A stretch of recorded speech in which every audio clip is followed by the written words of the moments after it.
Hi guys, welcome to our late evening match practice session today, as I can call it. So what we do is we do a recall of almost up to 300 questions that were asked in the recently concluded exam, and this would help you analyze where either you make a mistake or you scored very well. And this also gives a analysis for the future aspirants with respect to what are the subjects which are to be focused on. And you can see that the biggies in this particular case are going to be subjects where I can say anything more than, I mean, though all subjects are important, but I can say that those scoring ones would be anywhere where more than 10 MCQs have been asked. So obviously you have big guns there, PSM, then you have OBGY, you have surgery. I mean, that's almost contributing to 100 MCQs there by these three subjects. I can say that's like 33% of the total paper would be encompassing these three subjects. And then you can say patho, pharmacology, microbiology taking the icing, and then subsequently obviously subjects like medicine with integration with other subjects that would play an important role. So I think this gives you a fair bit of idea with respect to like what is the thought process of the examiner and how would you be going about solving it, or what is your approach when it comes to starting the preparation right in the beginning. So let's get started, guys. Just give me a thumbs up with respect to the audio and the visual part, and we can get started for today.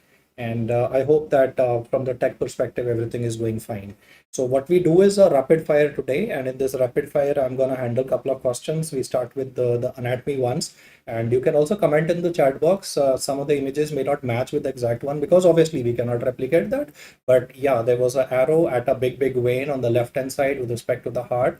And this is going to be the great cardiac vein. So for this, in the PDF subsequently, that would be available in the description of the video as well as in the app. What you will notice is the venous drainage of the heart has also been given. So it gives you a bit of idea with respect to, like, they can put an arrow at any particular area. And what they used to do earlier was like they used to ask about the coronary artery circulation. And this time what they did was that they put up that per se for the venous circulation. So okay, so let's move on to the next one, guys. There was a image. Yeah, guys, there was an image of the heart, so don't worry. And there was an image of a vein, so the exact image cannot replicate, so don't bother about it. Okay, so the next one is there's a choking episode after a fish bone. So standard people will not be able to recall those questions, but yeah, I mean, when you analyze with a couple of them, you will realize that a couple of facts are the important ones. Okay, so choking episodes are gonna be there after ingestion of a fish bone getting impacted the level of T4 in a patient. And in this case, it's pretty straightforward, the constrictions of the aorta. The answer in this case would be option number B. So I think you can hit the comment button more frequently rather than the routine chit chat, and then they would be able to analyze it. Yeah, there are two questions. The second one is with respect to I mean, I'll speak about it subsequently. There's a foreign body lost in the piriform fossa, and which nerve can be damaged. So we'll talk about those two questions subsequently. Okay.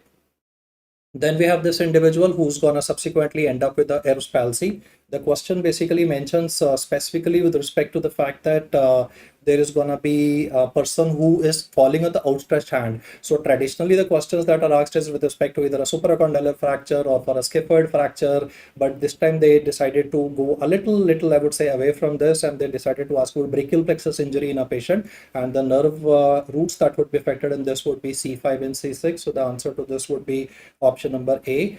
And yes, I just want to tell you one important thing, that all this recall is based on like a very elite group of people that I have sat with. So if you think that these questions are not come, well, you're sadly mistaken. Some of them are obviously, I think, can be offbeat or may not be right on the track, but then the couple of remaining aspects are pretty straightforward.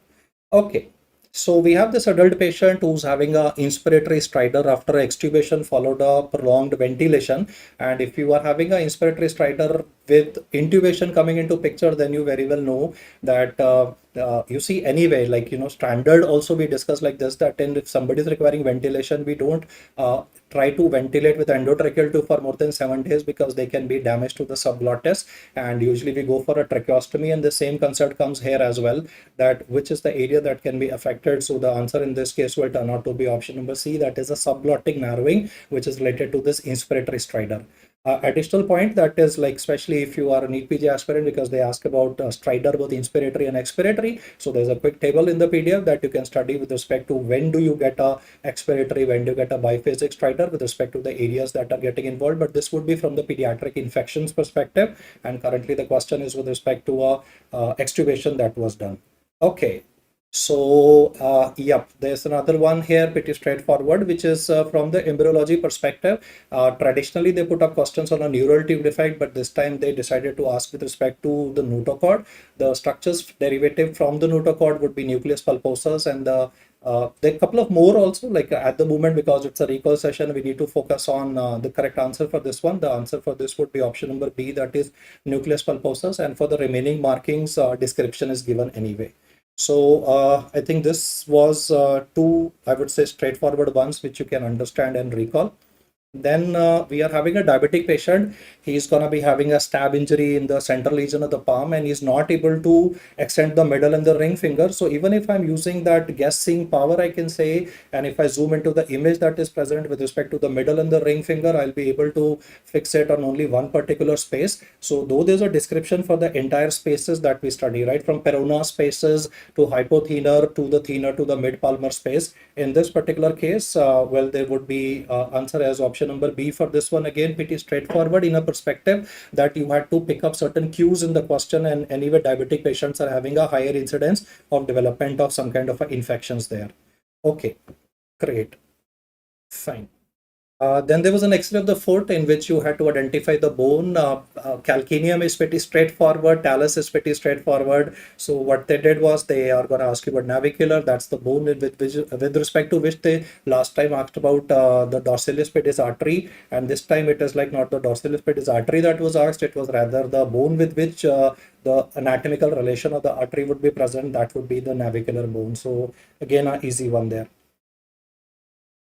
Moving on to the next one, we have this individual who sustained trauma on the lateral side of the knee. Again, two questions on this, but I'll focus on the first one at the moment. And the patient is having a difficulty in walking and his toes are dragging on the ground. So what he's talking about at the moment is a development of a foot drop. And along with this, there is a sensory deficit, which is also described. But the moment I read about foot drop, I know my answer to the question, which would be given as, yes, guys, keep on hitting the comment button in this particular case. That would be the common peroneal nerve that would be affected, which results in development of a foot drop, and the sensory deficits and the motor deficits in the question can be described. The second question was more related to like an X-ray, and there were markings given, and then you had to point to the neck of the fibula. So again, I think both of these questions, either maybe one possibility is either of the two was present, or another possibilities both of them were given, one from the clinical domain and one from the radiological perspective, that you had to pick up the spotter. Okay. Then is for the uncinate process. Now, normally we read about uncinate process with respect to the pancreas, but this time we decided to ask about the uncinate process with respect to the ethmoid bone. And well, we are having a couple of good options there. You know, this is going to be related to a couple of structures, as I can say. One of the important ones that can be related is obviously the lateral part of the orbit, that is lamina papacia. Another one can be the middle turbinate, and the third one can be even agar nasai, that is related to the ethmoidal cells. If the question said select the single best answer in this particular question, then you should be answering this as middle turbinate. But if it's an accept question that is put up, yeah, guys, the question can also be, it will not attach to which of the following, because usually it attaches to three areas. That is the middle turbinate and the lamina papacia, that's the lateral wall of the orbital wall, and agar nasai. But if this is all except, then in those circumstances, the answer would be given as option number C, that is base of the skull. And why that's important is because lots of time those terms can be missed by people as well. So I think this question would not be asking you only with respect to one particular entry, that is like it is related to which anatomical structure, but would be related to the not component there. Otherwise, the remaining part is pretty straightforward. And we read about uncinate process with respect to ethmoidal bone, pancreatic head, and even with respect to the cervical vertebra, and the clinical importance of each one of them is mentioned in the handout. Then was regarding an image. I mean, what you have to pick up in this case is that the vein is coming from the top, right? These dilated veins are coming from the top. So there's an incompetency of the saphenofemoral junction. So I'm talking about Brody Tendelbrück test 1, where we are able to demonstrate that there is a filling from the top because the saphenofemoral junction is incompetent. And therefore, in this case, the answer would be given as great saphenous vein. If the image was focusing posteriorly on the backside of the calf, then I would have thought of this as primarily as the short saphenous vein, primarily on the backside of the calf. But this is like the lateral aspect of the calf, and mainly because we are having veins coming from above the and are present even above the knee, which is why the answer for this would be given as option number A. Okay. Keep the comments going, guys. Keep the comments going in this one. And common because there was a sensory deficit also given, no? So that is the reason why we are not saying the deep peroneal nerve. Okay, then is the question of superior orbital fissure syndrome. If he has himself mentioned superior orbital fissure syndrome, then I don't think so that you would have any iota of doubt with respect to what can be the possibilities in this particular question. And this would be 3, 4, and obviously 6. But then with respect to the fifth nerve, it is the ophthalmic division of the trigeminal that would be affected. So the answer in this particular case would be given as option number A. And now we come to the question that is commented by people that there were two questions which were related to, I can say, the piriform fossa. So one of them that is being mentioned at the moment is accidental nerve injury that has occurred because there was a foreign body or an object stuck in the piriform sinus. So the nerve that can be affected in this case is the internal branch of the superior laryngeal nerve. The answer for this would be option number C. Now, because it will become relatively easier for you to comprehend this question, and well, the orientation for these anatomical details are to be remembered. Then we have a question with respect to a patient who's having a following eye appearance since birth. And since it is written since birth, so I just want to say that the word of caution is that the answer is not congenital ptosis, because if it is going to be congenital ptosis, then you would not be having is a lateral displacement of the eyeball in this particular case. You can notice a very clear-cut lateral displacement of the eyeball, which is happening here. The eye is looking down and out. So in this particular case, the answer would be given as third nerve palsy. So any of the two possibilities can be there.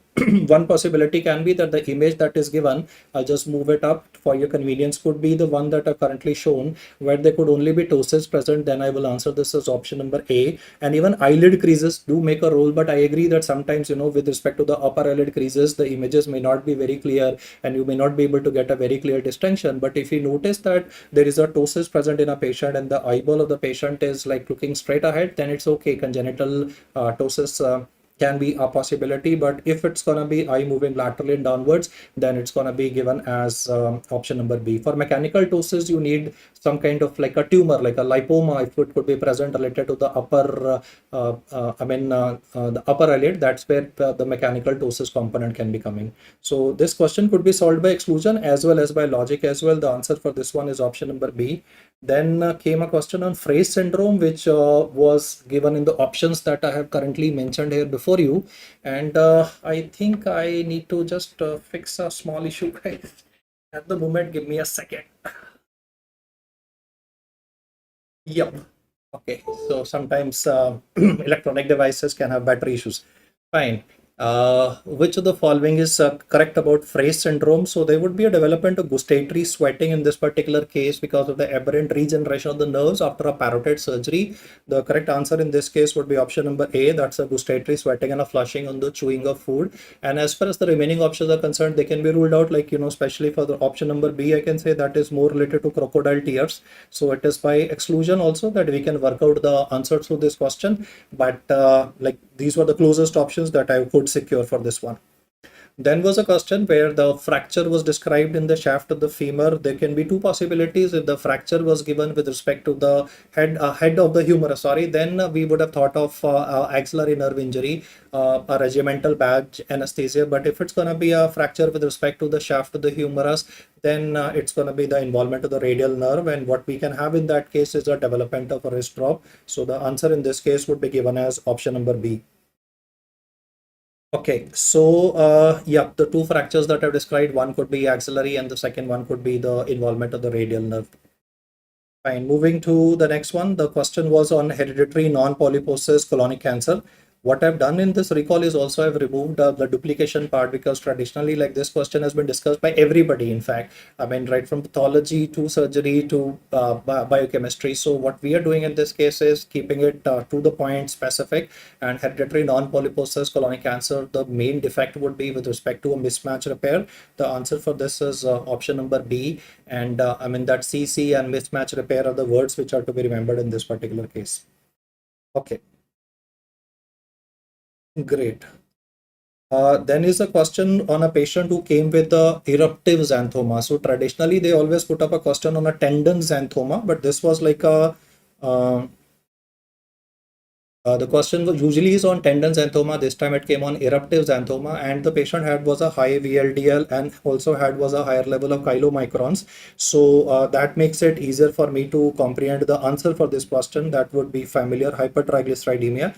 And as far as the remaining options are concerned, like, if it was palmar xanthomas, then I would have thought of beta lipoproteinemia. And if it was the tendon standard, I mean, autosomal dominant condition where we have familial hypercholesterolemia with bad cholesterol being elevated, that's okay, the standard one. So I mean, this was a surprise to me, because traditionally we anticipate a question coming on FHC with respect to pattern of inheritance or the manifestations, but this was with respect to eruptive xanthomas. Okay, so we sorted for this one.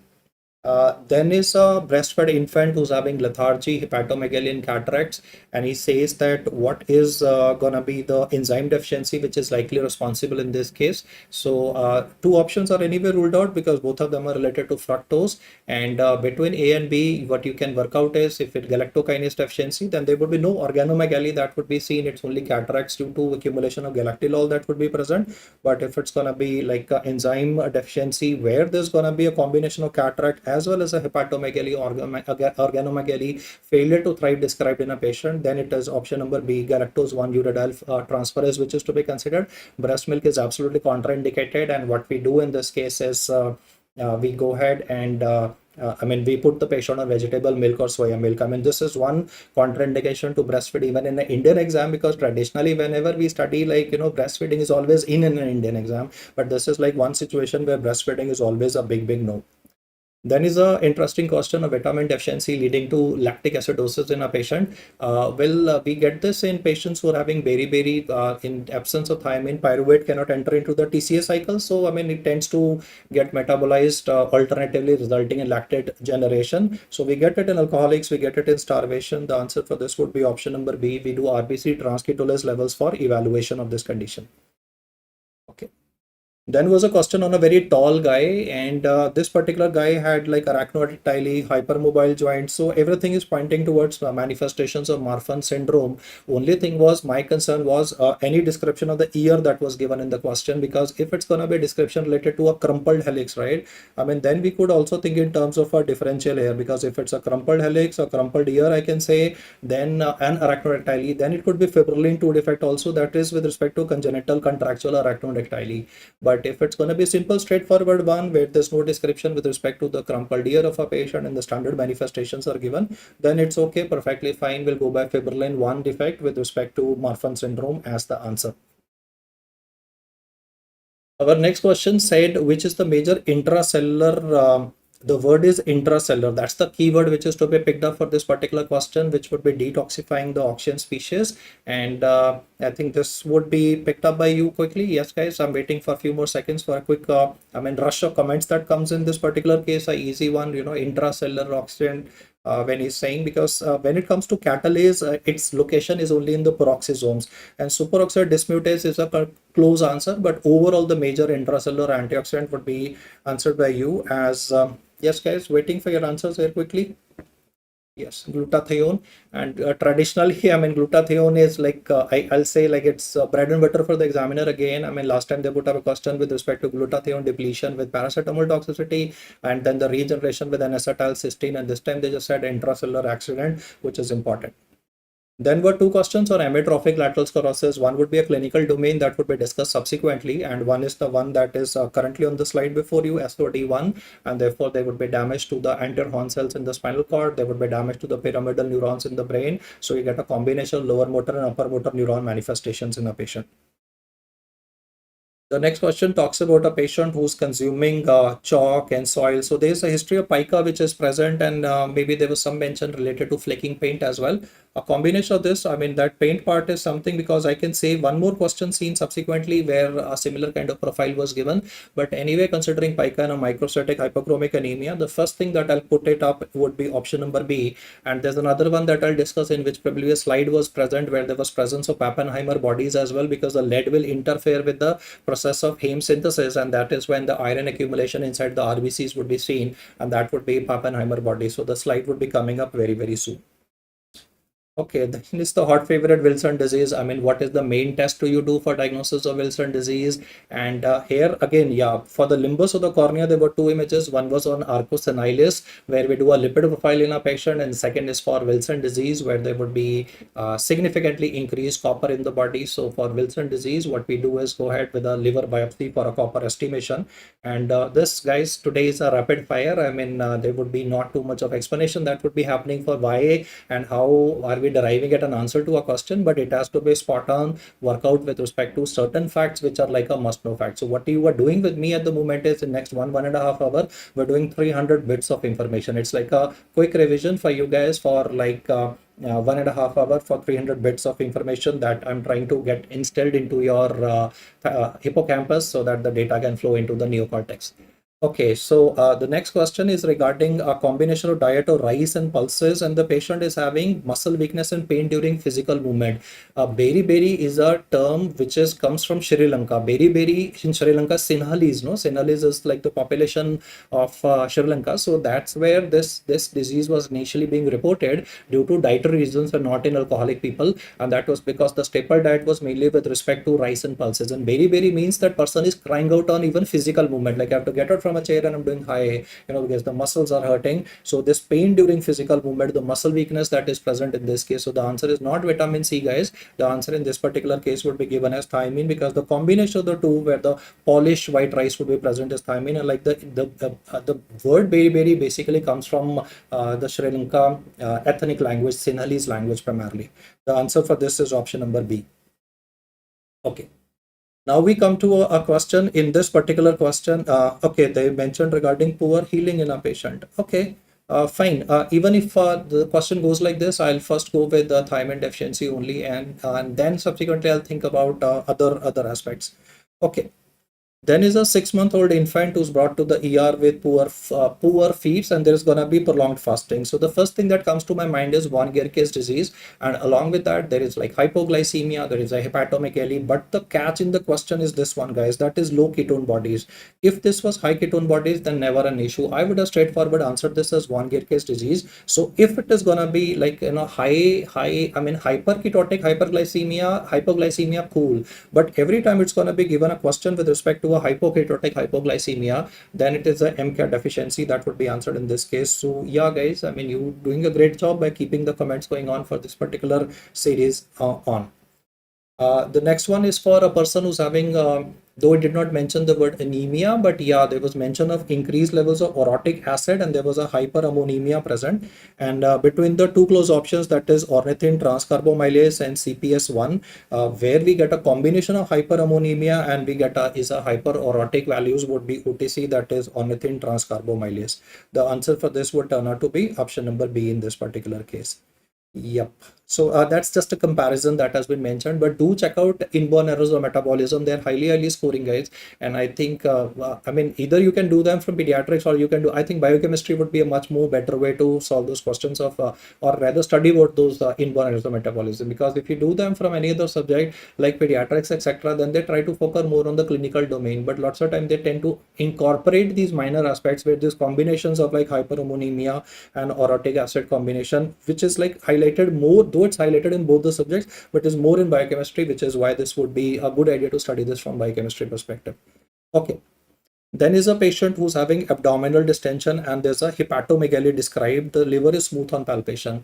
I have to think in terms of not lysosomal storage, because in lysosomal storage disorder there would be neurological deterioration that would be present. Then we read about cherry red spot in the on a fundus examination in the macula. So I can rule out option number B right away. I'm left between the remaining ones, and for a child to have liver cancer would not be a possibility. For autoimmune hepatitis, I need to have that anti-LCAM kind of antibodies, that liver kidney microsomal antibodies, interface hepatitis from the histopathological domain. So the answer in this case is option number A, that is glycogen storage disorder.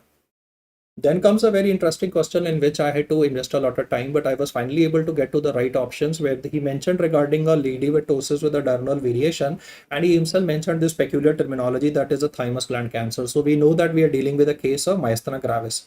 The moment I talk about MG, the moment I talk about myasthenia gravis coming up in the picture, I know that it's a post-junctional defect that would be present. Well, the answer is not C, guys, because that would be Lambert-Eaton syndrome, so that is ruled out. And then he was like nicotinic receptors and muscarinic receptors. So the answer in this case would be nicotinic receptors. No, I mean there is going to be antibody against nicotinic receptors at the muscle end plate. In this case, the answer for this question is option number A, and not muscarinic receptors. No, it's at the neuromuscular junction. What we have is presence of nicotinic receptors. So it took a lot of time for me to actually be able to work out the options for this question, but then they were like very spot on and very, very particular for the aspect that I have currently described before you. It is antibodies of the nicotinic receptors at the muscle end plate.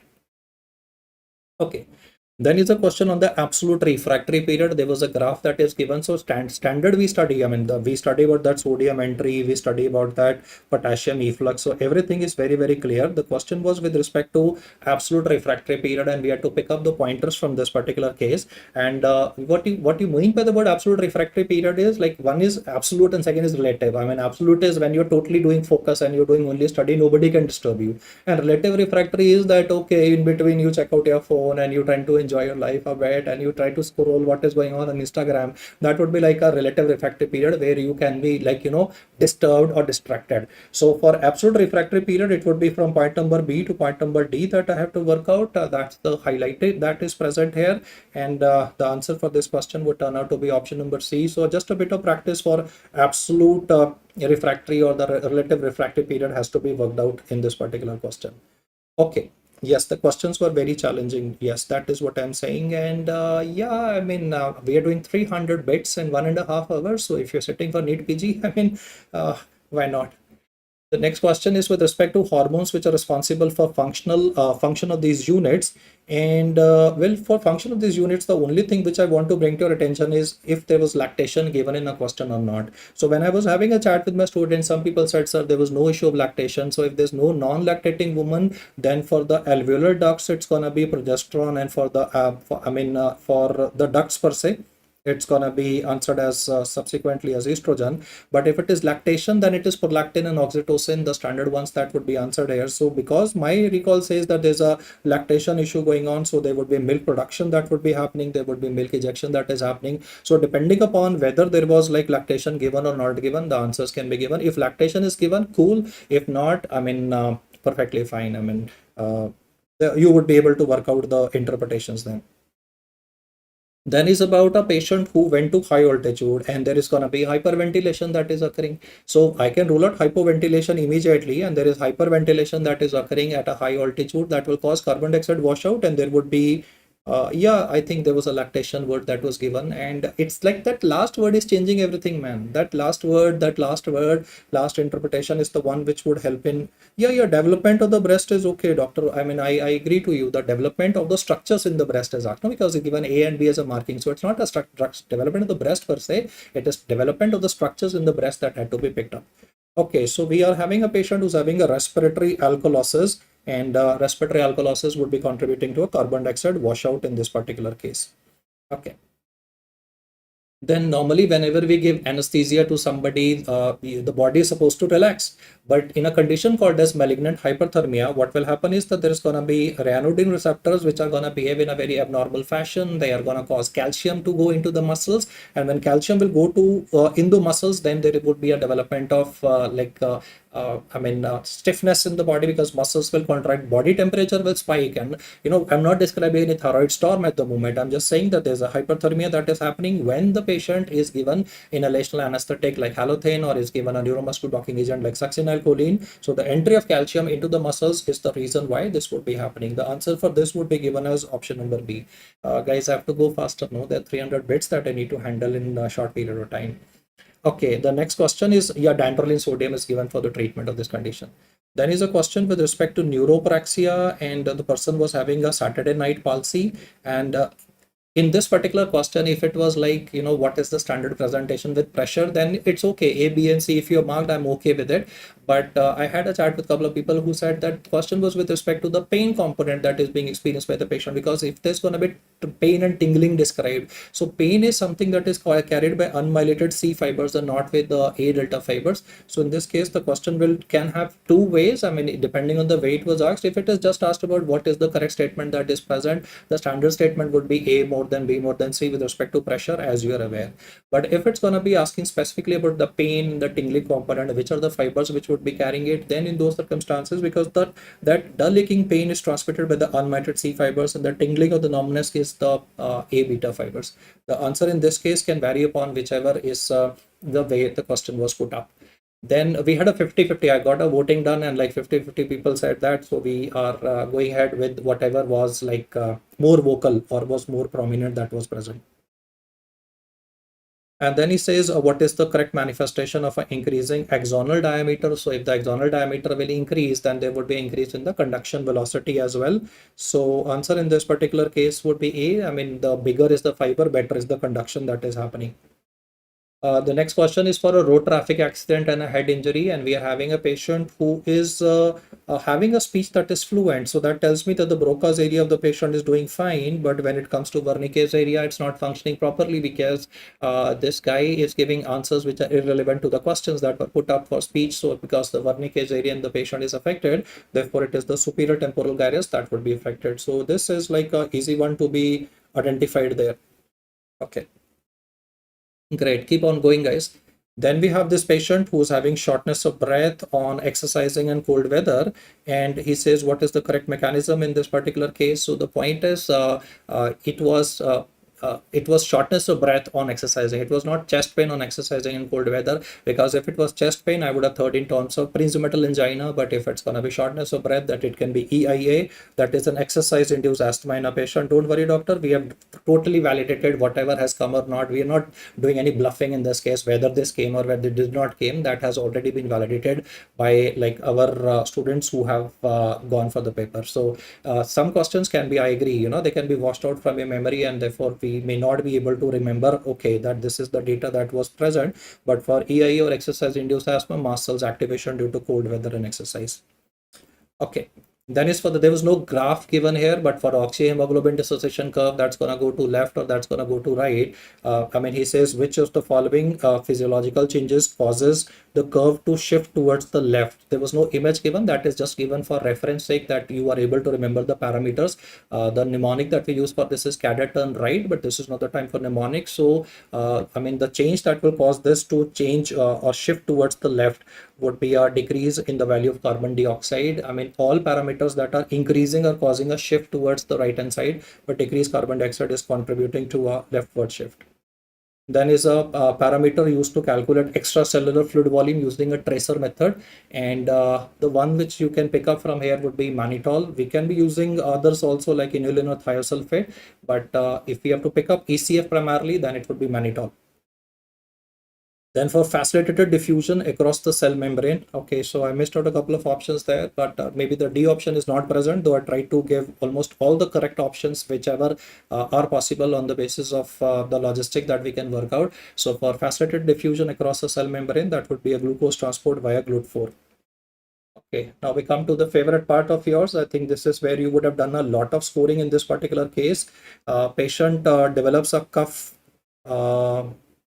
for the last 3 months with biopsy of the lung showing chromogranin or synaptophysin. So that tells me that I'm dealing with a very aggressive lung cancer, that is oat cell cancer. And the paraneoplastic manifestation that is associated with this would be as SIADH, syndrome of inappropriate ADH secretion. Then was a patient who was having headache, visual disturbances, and hypertension. One of the key words in the question was that cerebellar hemangioblastoma. The second manifestation was that there was involvement of renal cell carcinoma. Then there's a family history that is also given. But the moment you read about these two peculiar terms of cerebellar hemangioblastoma and then you read about renal cell carcinoma, you think in terms of von Hippel-Lindau syndrome. And von Hippel-Lindau syndrome would be related to chromosome number 3. The answer for this would be option C. The blood, the vacutainer color coding you are very, very comfortable with. That would be a blue vacutainer for the coagulation parameters. And then we have data for each one of them separately. Okay. This time the question was not on Marfan syndrome, though we have is a tall person, but he has small firm testes and then he's academically like below average. So since we're talking about a guy firm testes, but a tall stature is there, but a small testis is present with a kind of an intellectual retardation, we'll think in terms of Klinefelter, and the answer in this case would be given as option number C. You need to keep the comments going on. Then is pro-apoptotic, so and anti-apoptotic that would be present. So if it is pro-apoptotic, it would be Bax. If the remaining three ones are the top ABC options are the anti-apoptotic ones. Great. Then there were questions like one is Bernard-Soulier, so I'll talk about it in like few seconds. But this time there was a joint swelling that is happening. Along with the joint swelling, there is a raised apetity that is present. So because I'm talking about raised apetity, I'm talking about a factor 8 deficiency, and factor 8 deficiency would be with respect to hemophilia. Because if it is von Willebrand disease, it will mostly be a female, and in von Willebrand disease, the prothrombin time will be normal, and the remaining parameters will always be deranged. But in this particular case, it is only the apetity that is showing a derangement present. So we'll answer this as option number B. Then is, the pedigree part is something that you have to anyway read and learn all these symbols. It's a bit of cramming, I would say. This would be person adopted from another family for option number A. Okay. Then was, can hemophilia occur in women? Yeah, man, hemophilia can occur in women also, right? But she has to have that Turner association. But yeah, hemophilia can occur in a female also. Okay, then is hamartomatous polyps. The moment you read that, the keyword would be, and there is obviously that mucosal melanosis in the buccal mucosa that is described. So that would be Peutz-Jeghers syndrome. So yeah, familial adenomatous polyposis would not be having that pigmentation, and there would be polyps in the colon and not hamartomatous. Anyway, the word hamartomatous means connective tissue. No, that connective tissue component would be present exclusively whenever we are dealing with Peutz-Jeghers syndrome. Okay. Then we have this 65-year-old guy with a progressive anemia and cervical lymphadenopathy. Then you can see the smudge cells which are present. You can notice that those cells are distorted in architecture. And the moment you read about a geriatric patient with a smudge cell, we're talking about chronic lymphocytic leukemia. Chronic lymphocytic leukemia is a B cell tumor, but it's only B cell tumor that expresses a T cell marker. So along with CD19, 2023, there would be CD5 present. That's the peculiarity of this tumor, that with a B cell, being a B cell tumor, it expresses a T cell marker, which is why the answer in this is peripheral blood flow cytometry. Then is a question on anaplastic large cell lymphoma. So we are talking about Burkitt's lymphoma in the remaining options. pity 8 number coming up, 814, 822, 148. So by exclusion in this particular case, it would be, CD23 negativity. Yeah, okay. I'll add that CD23 negativity and CD5 positivity. Perfectly fine. Then is 25 for anaplastic lymphoma. Okay, Saurabh, you need to comment on the part again. I was focusing on the slide, so I missed out whatever you said. Quick 5 seconds, and if you can just put up questions, just why not a D? For which one? Okay, you need to come back, Saurabh, again for the question that you were mentioning.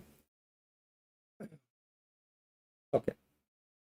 Yeah, then we have the Pappenheimer bodies which are present, so that would make it lead poisoning. So if it's gonna be like whatever be the history given, the moment you pick up that inhibition of heme synthesis, then it would be lead poisoning primarily. Okay. For Barrett's esophagus, the transformation. Yes, guys, quickly.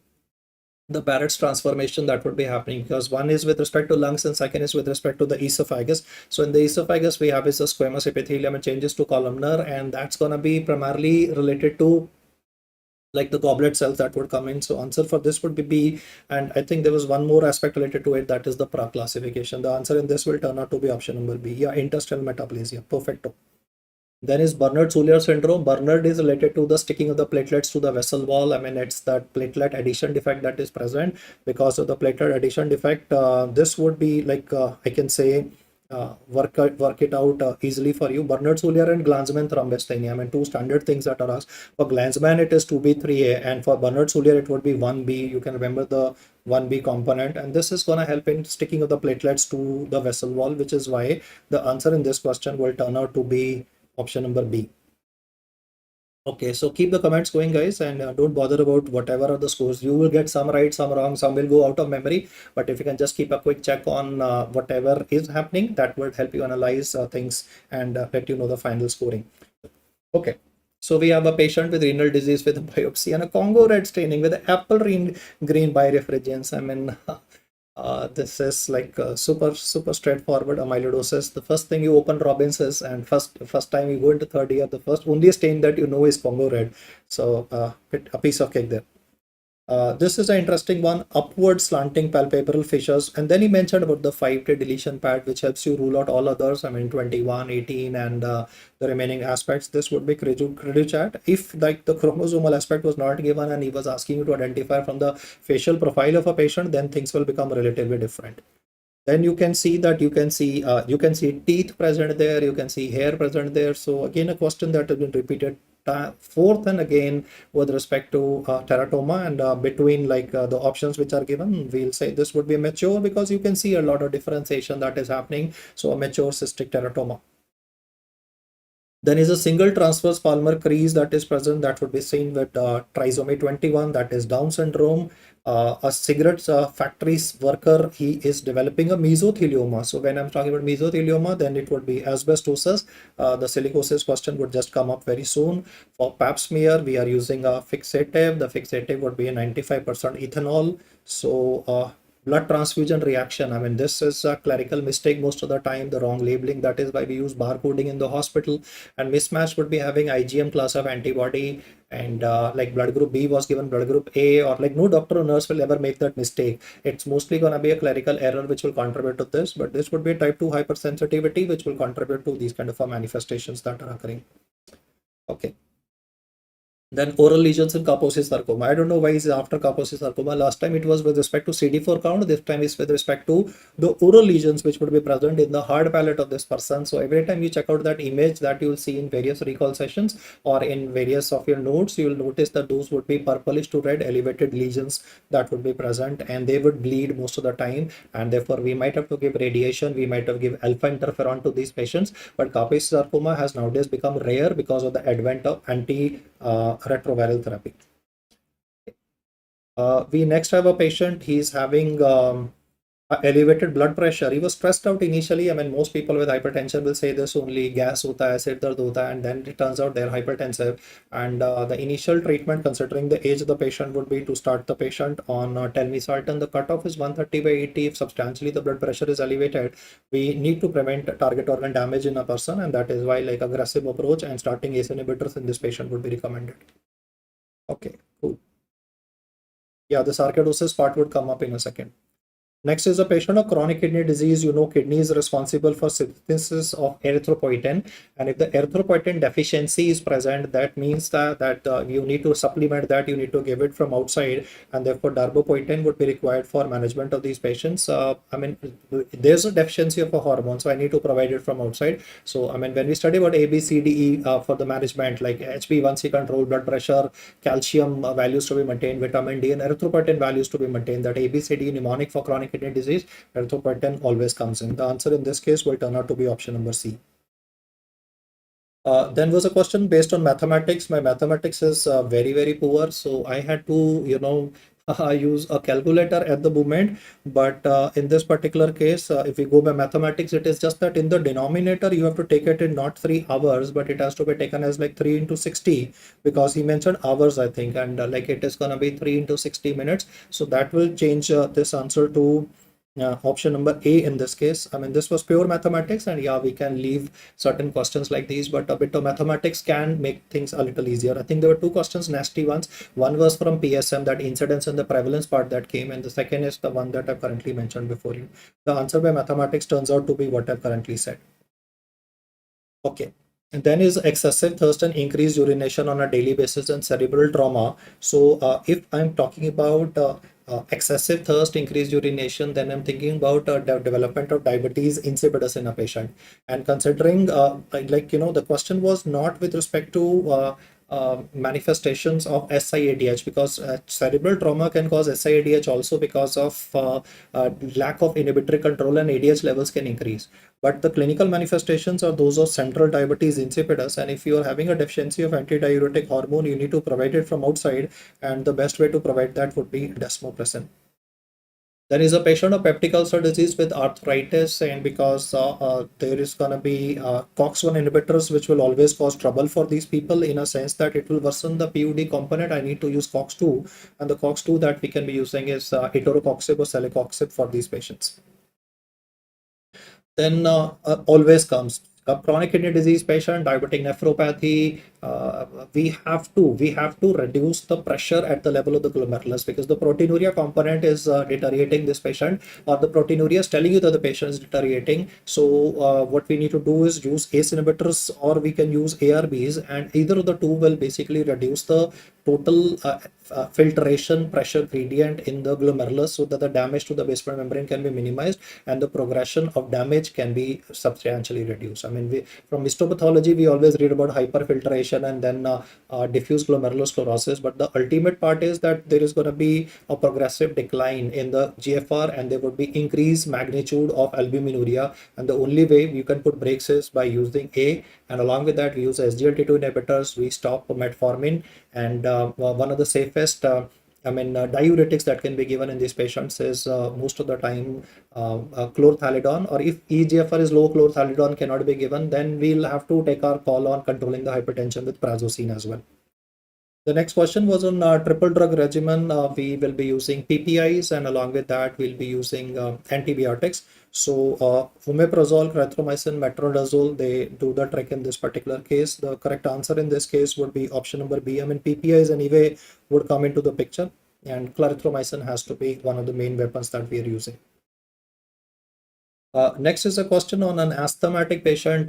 He's on ICS and LABA, continues to have exacerbations, and I think the main hint in the question was IgE was elevated. So we need to use biologicals because we have exhausted our current resources. I mean, everything we could do, max dose of LABA, max dose of ICS. We've tried SABA also, no improvement. So we can add omalizumab for management of these patients.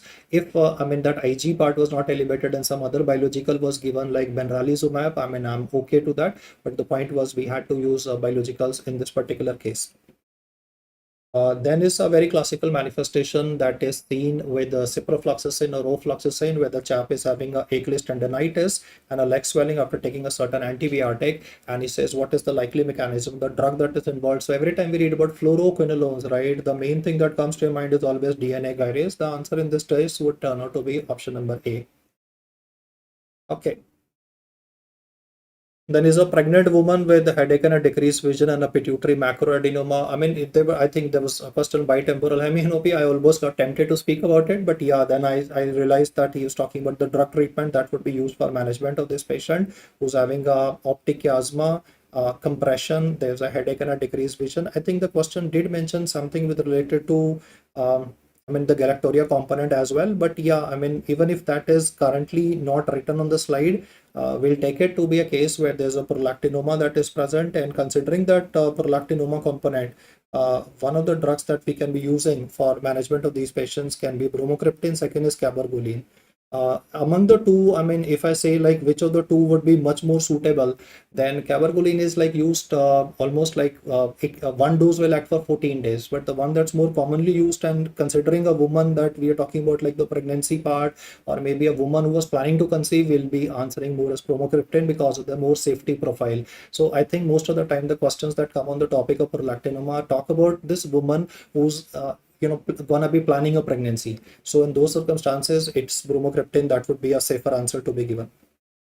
Then is sulfur drugs like उसने cotrimoxazole खाया, and after taking cotrimoxazole there is like this fixed drug eruption that is coming up. So the answer in this case will turn out to be option number C. Okay, great. Okay, even if cabergoline is not in options, bromocriptine does the trick for us. Then is telmisartan, I mean, how will it be working in this particular case? So the main mechanism how telmisartan would be working is it will block AT1 receptors. You know, in the blood vessels, we have these receptors, and angiotensin 2 acts on these receptors and causes a vasoconstriction. So what this medicine does is it blocks these receptors which cause a vasoconstriction, and by blocking these receptors, therefore the peripheral vascular resistance would be reduced. So the answer in this case will turn out to be option number C. Then is a patient, he was a child who's having all features of sympathomimetic stimulation. So since there is a predominant sympathomimetic stimulation that is given, so the poisoning that I'm suspecting in this case would be physostigmine. And there's one more question like this subsequently where there was mention of pinpoint pupils also, but this was predominantly with respect to sympathomimetic stimulation, so physostigmine. Then is a preoperative drug for management of a pheochromocytoma, predominant vasoconstriction present, volume constricted state, non-selective alpha blocker to be used. So phenoxybenzamine would be the lifesaver in this case. This is more like general care, no, people coming to us and saying कि cetirizine खाने से नींद आती है तो कुछ alternative antihistaminic बता दो. So I think this was the pretty straightforward one. That would be fexofenadine. Great. Complicated malaria due to Plasmodium falciparum. I'm not sure whether that pregnancy part was given or not given, but for complicated malaria, I mean, we have to take a risk, right? I mean, if I don't give treatment to this lady, she can die, and we can have a, I mean, we have two lives getting lost in those circumstances. So it is artesunate, the Chinese anti-malarial drugs. I mean, they came from Chinese traditional medicine. Artesunate is the main weapon that we have. We give intravenously initially, and then we'll change that to ACT SP subsequently.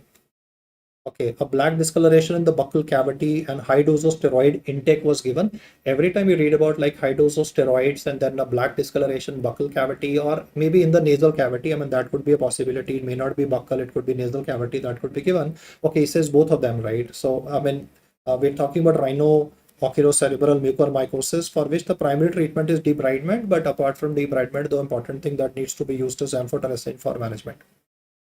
Resistant hypertension, again a hot favorite. Even those NEET PG guys love to ask about it. A chap is having resistant hypertension because three classes of antihypertensive drugs have been used, and we're still not having an improvement. Plus there are muscle cramps, there is a hypokalemia component present. So considering that hypokalemia component, what I need to do is go ballistic in a sense that we need to use a potassium sparing diuretic. So it is spironolactone that can be used, not in the options, not a problem. I'll still give eplerenone for management, and the ultimate objective is aldosterone antagonist to be used in a patient. The next question talks about a schizophrenic patient having muscle spasm, dystonia, and abnormal posture. And then he was like, after treatment, he had some symptoms in the form of dry house, anticholinergic manifestation was occurring. So the point is the cholinergic manifestations that are occurring. So what is happening in this particular case is that the question is not with respect to what is the drug which is causing this dystonia or abnormal posture. The question is with respect to like what is the side effect of the drug that was given in this case, or like the treatment of this guy was given. So what I'm trying to say is traditionally they always ask about drug-induced Parkinsonism, or they ask the treatment drug-induced Parkinsonism. This question was like a modification. He said, what is the drug that was used for management of the drug-induced Parkinsonism? The question is the same, right? What is the drug for drug-induced Parkinsonism? It is just twisted in a fashion that he's asking about what is the drug that is responsible for causing this manifestation. So trihexyphenidyl and benzotropine are two molecules that would be used. The correct answer in this case would be option number D. Okay, yeah, fine. Then is a patient with opioid poisoning in which we'll be giving naloxone for management of these patients. The answer would be given as option C. Patient on chemotherapy with shortness of breath and the FeV1 FEC ratio is elevated, that talks about restrictive lung disease or pulmonary fibrosis. If there's going to be pulmonary fibrosis present, I'll think in terms of bleomycin in a patient. I mean, anytime, you know, chemotherapy, pulmonary fibrosis, it's always bleomycin which is to be thought of. He did not use the word restrictive lung disease. I think it was a spirometric parameter that was given.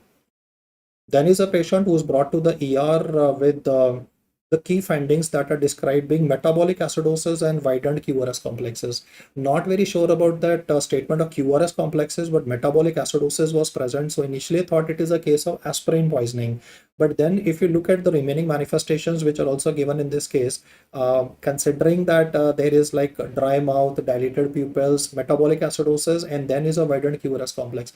Guys, I'll come to that pinpoint pupils in a while. That there's a separate question on the pinpoint pupil part. There is organophosphorus poisoning that would be answered. But in this particular case, with a QRS complex and a metabolic acidosis, it would be TCA toxicity. I mean, that broad QRS tachycardia that would be coming up.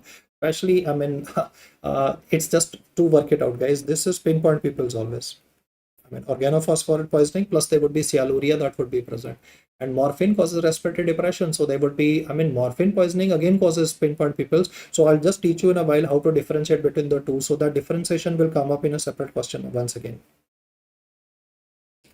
Okay, then was a HIV positive patient with chronic diarrhea. There were two dual oval elliptical cysts that were described. Considering the duality of the cyst and the size being more than 10 micron, we'll consider this to be a cystoisospora. Yeah, for opioid, the pinpoint people will talk about in like just a couple of minutes from now. But then cystoisospora is the answer in this case. Then the oral lesions in Kaposi sarcoma are the purple ones or the elevated lesions that I've already spoken about. Opportunistic pathogen that describes a crushed ping pong ball appearance on a gamorrean stain is Pneumocystis jirovecii, a standard one that you are able to pick up. Yep, guys, keep the comments going on. Then the first antibody or the immunological response that would come up every time we fight with the infection is IgM class of antibody. The answer would be given as option number A. Chocolate agar is used. I mean, chocolate agar is hemolyzed blood only. It will have factor X and factor V. They help in growth of Haemophilus influenzae, where we get those colonies present laterally. Those colonies that we are talking about are basically called as satellite lesions. The answer for this would be option number A. Then is exposure to livestock in a farmer. So occupational hazard is present there. There's a high grade fever with tigers. So we are thinking in terms of Q fever, that is Coxiella. That would be the first answer that we would be considering. Yeah, scrub typhus, but there has to be some information with respect to a S-char, which is not given in this question. I think there was two such questions. In one, there was an S-chart that was described. So I think in terms of scrub typhus. But for the current one, exposure to livestock with high-grade fever, this would be Coxiella burnetii. And that S-char thing, once it comes up in the subsequent question, you will be able to pick it up. So bacteriology extensively asked in this particular time. In fact, they even asked the antibiotic a choice for treatment of brucellosis. That will again come up there. Yes, guys, brucella will come up. Just brucella is doxycycline and rifampicin that would be given to the patient. Okay, so this is the question that I'm talking about. There's a black S-char after returning from a forest trip. And in this case, it is scrub typhus that is present, for which we'll be using doxycycline for management. And if there's an ammonia component present, then for doxycycline, along with doxycycline, we give azithromycin to our patients as well. Then is a diabetic patient with oral whitish plaques in the oral cavity. We're talking about candidiasis. There's pseudo-hyphae which are described. We'll use our Seborrheic dextrozagar for this. I mean, piece of cake there. Then is consumption of milk at a picnic. जैसे मिठाई पे आजकल हमेशा date होता है ना. They always mention like milk products have to be consumed in a limited time frame. If milk products are consumed after certain time, then there could be development of Staph aureus based toxin, and that would contribute to development of a food poisoning. And then salads, etc. Again, Staph aureus would come up. The answer in this case is option number C. And yeah, I mean. In the later part of the discussion, I'll again talk about Staphylococcus with respect to tampon also coming in. Okay, so he's mentioning that TSS, no, toxic shock syndrome for a extended wear of a tampon, though not so common in our country. I think lesser usage of tampon, but yep, I mean they did put up a question on the same for toxic shock syndrome with. I mean, the moment you read about that tampon usage and then you read about sepsis and septic shock occurring in a patient, it is toxic shock syndrome, which is to be taken into consideration. Okay, so we have a kid and the kid is having these vesicular lesions. Those are on the palms and on the soles and on the oral mucosa. So we talk about hand, foot and mouth disease. Once I say hand, foot and mouth disease, then I'm talking about a virus, and the virus that I'm talking about is Coxsackie A16 in this particular case. So again, a standard question that always comes is HFMD most of the time. So either it's hand and foot syndrome that would be coming up, or it's like a hand, foot, mouth disease that's coming up. I mean, hand and foot syndrome is what we read with respect to even sickle.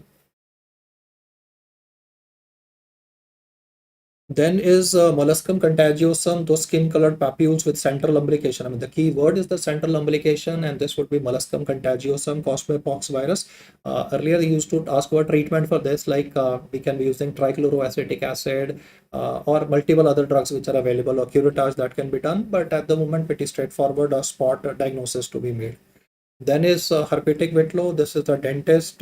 He was doing procedure on somebody without using gloves, so he has having painful lesions on his finger. Along with that, he's also ending up with fever. Transverse smear shows multinucleated cells. So what I need to consider is herpes simplex in this patient. HSV is, he did not even get into HSV1 and HSV2, I think. So that's easy one to pick up. Easy pick up there. That would be option number A. Next is this girl. She returned from a beach vacation and she used contact lenses. So we talk about a protozoal parasite, that is Acanthamoeba keratitis. I mean, every time they ask about these two organisms, either Naegleria or fowleri, they'll ask you about that swimming in stagnant water and that brain-eating amoeba aspect would be asked. Or for that matter of fact, they can ask you regarding Acanthamoeba keratitis, where you get that radial keratoneuritis, which would be present. The answer in this case is option number A. For human papillomavirus, we traditionally anticipate a question on cervical cancer, but otherwise it is then oropharyngeal cancer with a strong association. And I think there was one option that some people said that was laryngeal cancer as well. Yeah, we do have an association with the laryngeal cancer, but overall on a comparison basis, oropharyngeal cancer will win the race. Then is the organism for gas gangrene, that is Clostridium perfringens. You can answer that even in your sleep. A virus which is having hemagglutinin, and the virus that is having neuroaminidase would be H3N1. The moment you read about that H3N1, you know this would be Haemophilus, this would be influenza A virus. And there is deep-seated retroorbital pain and myalgia that are a feature that can be seen with dengue fever. So a virus-based, virology-based questions are coming up there. Now, I would like you to do not focus on what I am saying, but I would just like to you to comment regarding this particular question, which I want to know regarding the options, right? That Bharti and INI-CET one. Act done by doctor in good faith without the consent of patient in an emergency, like maybe you had to intubate a patient or you had to go ahead with treatment of a tension pneumothorax. There was nobody else that was accompanying the patient, so in those circumstances, like he says, what would be this? Yes, this would be, yeah, what happens is when I start talking, then things start looking a little more easier, right? And when people do them themselves, then it is not easy for them, right? So that's what happens. When I take a test and discussion, the same thing happens as well. So I'm used to that, right? So things are, when you read it the first time, it's always going to be difficult. And that's all the skill is all about. Okay, so 30 BNS. And yeah, we're coming to this particular question, the next one. Doctor is doing a surgery for a cyst, and he removes an unexpected growth without a prior consent, in which consent is breached in this particular case. Then among the options, the basic point to be understood is okay, not a problem. Maybe this is a extension of this question only. That is the version of 30 BNS only, that you are doing, a doctor is doing. Maybe the language of the question was different. Maybe both of the questions that I'm discussing, the previous one and this one, is going to be same. So in the previous one, I said, if you know about BNS question that came, let me know. If not a problem. This is the one which is asked and was asked, where there's a cyst and the doctor is removing that. I mean, when you're removing that cyst, you are finding unexpected growth. That is a cancer. Now, should you remove that cancer or not without the consent of a patient or of a relative, implies that we have to take into consideration informed consent. Yes, so I think both of these questions are same. I'll just put a marker on the same to say that there was not a question on a BNS, but it is like the language of the question was there. Okay. Okay, 111 BNS. Okay, cool. Then a doctor has received two summons. One is for a murder case, and second one is for this leg amputation with consent. I think it would be without consent. But yeah, I mean, this would be a problem for any doctor to receive two summons at the same time. But you need to give a priority, not with respect to which is closer to the workplace, but the one which will be having much more significance from the criminal perspective. So I'll go for the one where the murder case, I have to appear as an expert witness. I mean, I think the language was that the doctor has to appear as an expert witness in a murder case. So I would give priority to that because of the criminal association there. Then is a deceased woman sent for autopsy, and she was found dead in a locked room with a heat stove still running. So nowadays you can see that gas geyser deaths. Recently I think it happened in suburban Delhi only, NCR area. in the winter season, some guys were found dead in the room, and everybody thought it is foul play, and turned out it was carbon monoxide poisoning. So gas geyser, heat stove in a closed room is always a disaster in making. Even if there is no mention of any cherry red lips, we can still make our diagnosis.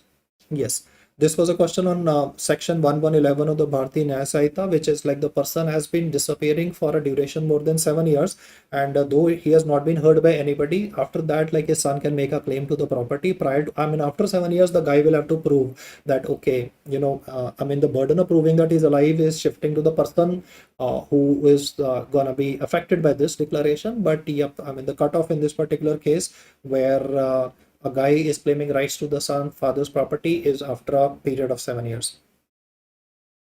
Then is drowning death that is responsible. Whenever I say about drowning death in a swimming pool, there would be wet drowning, because there would be frothing coming from the mouth. There would be, because the water went in the lungs. No water will go in the lungs. There is going to be like, and as most of the time, I mean, there's going to be frothing from the nose or frothing from the mouth. So in this particular case, the answer in this case would be given as option number B, that is a wet drowning. Wrong leg was amputated. See, initially, like the family will try to frame us for a criminal one, but initially it will go to the medical council. No, first the appeal goes for any negligence to a medical council. So if the appeal is going to a medical council, it would not be considered as criminal. No, I mean, they cannot straight away go to the court and say, straight away go to the police station and say, okay, this wrong leg was amputated. Even the cops will ask for medical records. Okay, answer for this would be option number B. Okay. And then was a bomb blast in which is described as a primary injury. This could be a question where even there could be like mention a level 1, level 2, level 3, or level 4. But then the point is straightforward, that if it's gonna be a bomb blast, initially the shock wave of the bomb would contribute to bursting of the lung. There could be bursting of the tympanic membrane of a patient.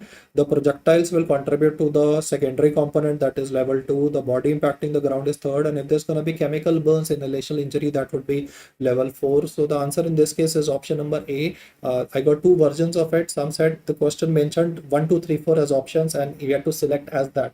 Another guy said no, it was not like this. It was with respect to the primary injury. So anyway, both ways, whichever way it was given, the answer is sorted before you. Okay. So this is the question on that pinpoint pupils with a low respiratory rate and temperature is less.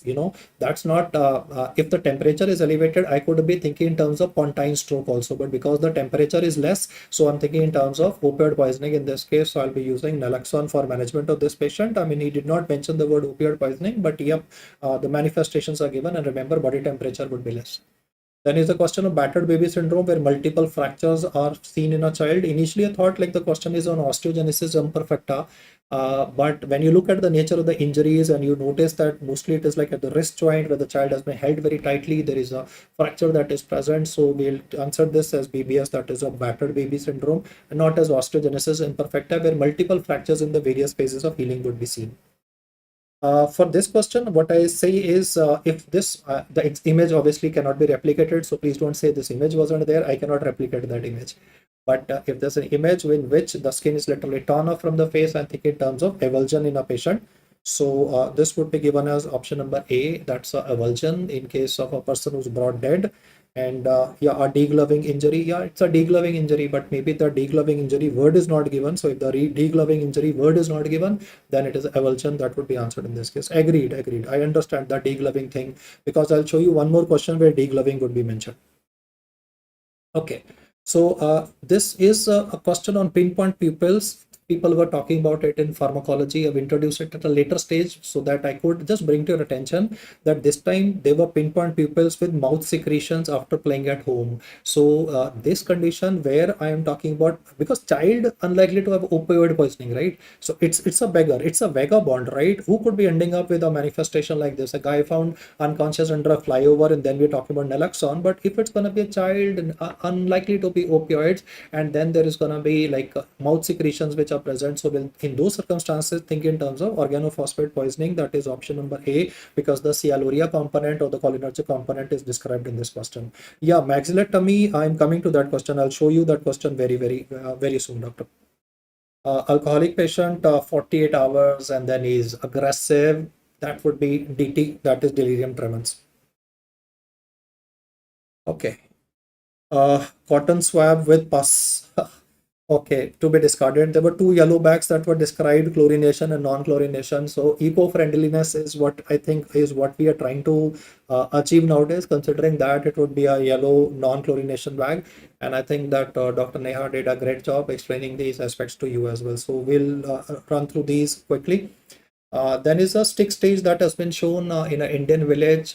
Maybe it was Assam or some other state that was given, but doesn't matter. Any state of India, we are not safe. They don't provide us with safe drinking water. Like in our houses also, sometimes we have boring ka pani, right, being used, and the municipality water does not come. So that water is basically gonna be having high levels of fluoride. So fluoride content is to be considered in this particular case. And I mean, multiple people in the village are having it, so that makes it much more easier for us to work out. The next question is with respect to bajra, and some of the grains of bajra were black, so they could be like claviceps purpura, they could be ergotism as a manifestation. In this particular case, the fingertips of the patient can turn black as well, so the option will turn out to answer to for this question will turn out to be option number B, ergotism. Great. Then is BCG scar has not appeared. You see, BCG is always given intradermally at the insertion of deltoid, only vaccine given at insertion of deltoid muscle. Now, sometimes what can happen is when you give it, ideally blood should not come.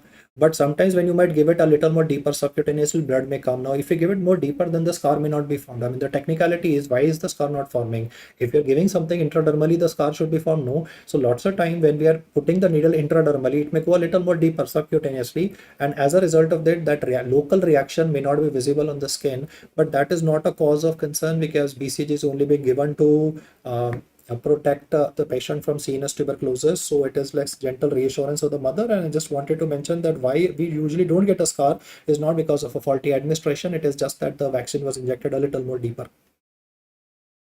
Then is for this MR and pentavalent vaccines. I mean, he's asking about these permutation combinations.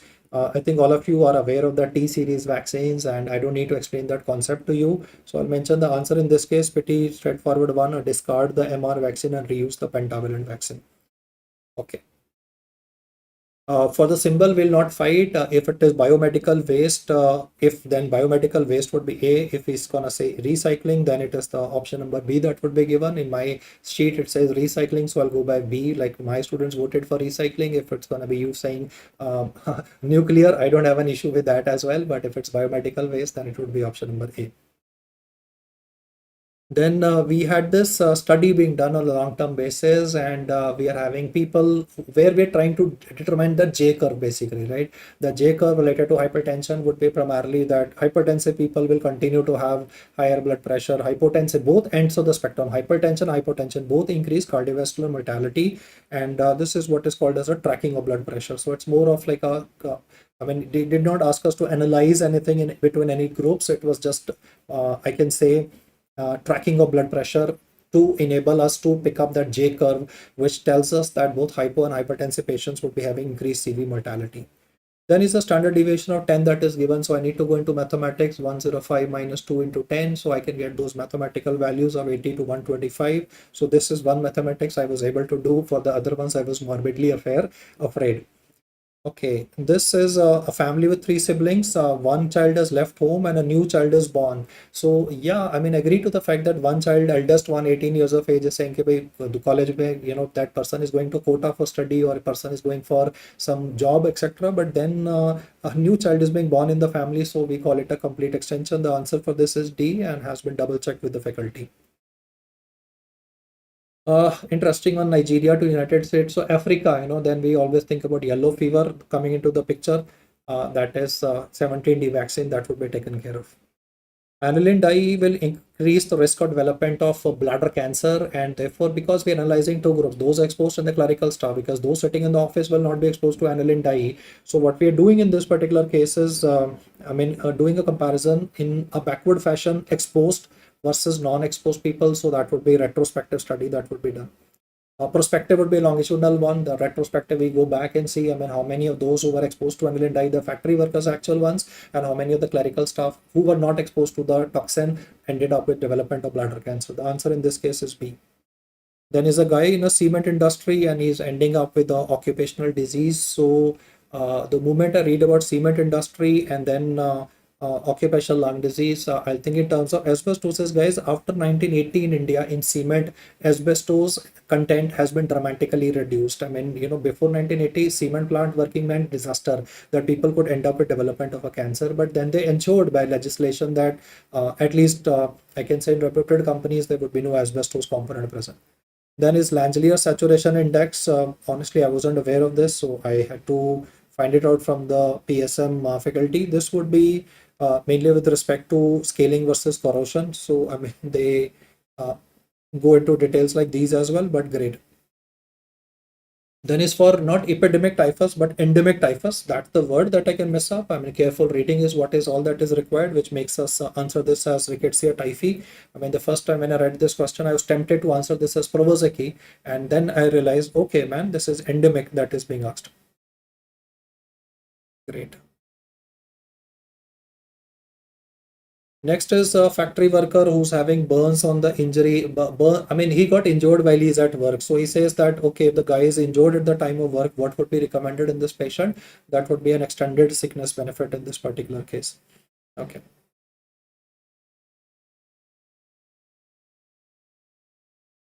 Couple of people are delivering speeches on a common topic and there's no discussion. Summarize the key points. Okay, so that's what happens in medical conferences. No, we go, we attend them, we are not able to ask any question. There no questions asked. They just present a study, and then subsequently we are told, okay, this drug is good and this drug is not good and you should start prescribing it. So it's basically a I mean, when this would be like a one-way communication that is occurring, we call it a symposium. We call them panelists. Fine. During assessment of drinking water from a village tank, which is not an acceptable limit. So heavy metals are again a problem of apart from fluoride. So good, he was trying to increase the awareness of drinking water, and the fluoride component 0.5 to 0.8 is perfectly fine. Anything more than 1.5 would be a disaster. But then cadmium in any amount is always a big no. The answer in this case would be option number A. Next is a study to check out, I mean, the nursing staff, whether they're doing their job properly, whether they're spending too much time in certain tasks. So what we call this as work sampling. Time and motion studies where you analyze everything. I mean, how much time everybody is taking. Like in hotels, no, they do monitoring. How much time will it take for somebody to do housekeeping? Because the check-in time, check-out times are very, very precise. But in a hospital, it's an ongoing process where patients will keep on going, patients will keep on going out. So we need to keep a reserve number of beds. So, I mean, we need to do these kind of studies that, how much of nursing staff would be available to ensure new beds being available, how much of nursing staff would be available for emergency duty. So we tend to call that as work sampling. Then is a technical platform for mental health program that can be worked out by English only. Manas is human being mind basically. Man is manas, and then tally manas is what how you can work it out. Okay, then he says a question where you are trying to train a ANM. Okay, so we have to train a ANM, and he says that which of the following would be a correct one. Technicalities, I think, have already been discussed for this one, but used vaccine vial, I think is saying what is correct about this case. Okay. So, syringe and a needle to be disposed in a white puncture-proof bag. I don't need to describe that to you, so I'll focus on the answer in this case. That would be a used vaccine vial to be discarded in a blue bag. The answer in this case is option number B. In this question, I think it was registering couples or eligible couples for family planning and maintaining their health records under a national health system. So it would be not an ASHA worker who will be doing the job. I mean, we burden the ASHA worker with everything, but this time it's a multi-purpose worker who would be doing this family planning work. Okay, great.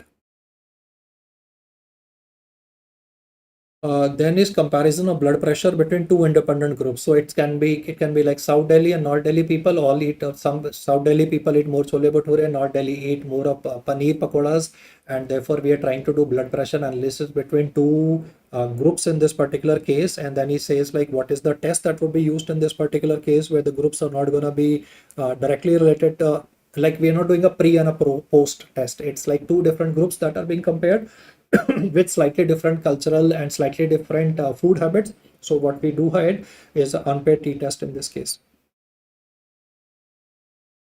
Secondary prevention is useful and detection of which cancer?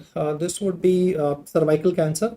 And there's a core test also coming up where we do a HPV serology, and along with HPV serology, we do a pap smear. So there's a separate question on the core test that will come up subsequently, but for secondary prevention, it would be cervical cancer.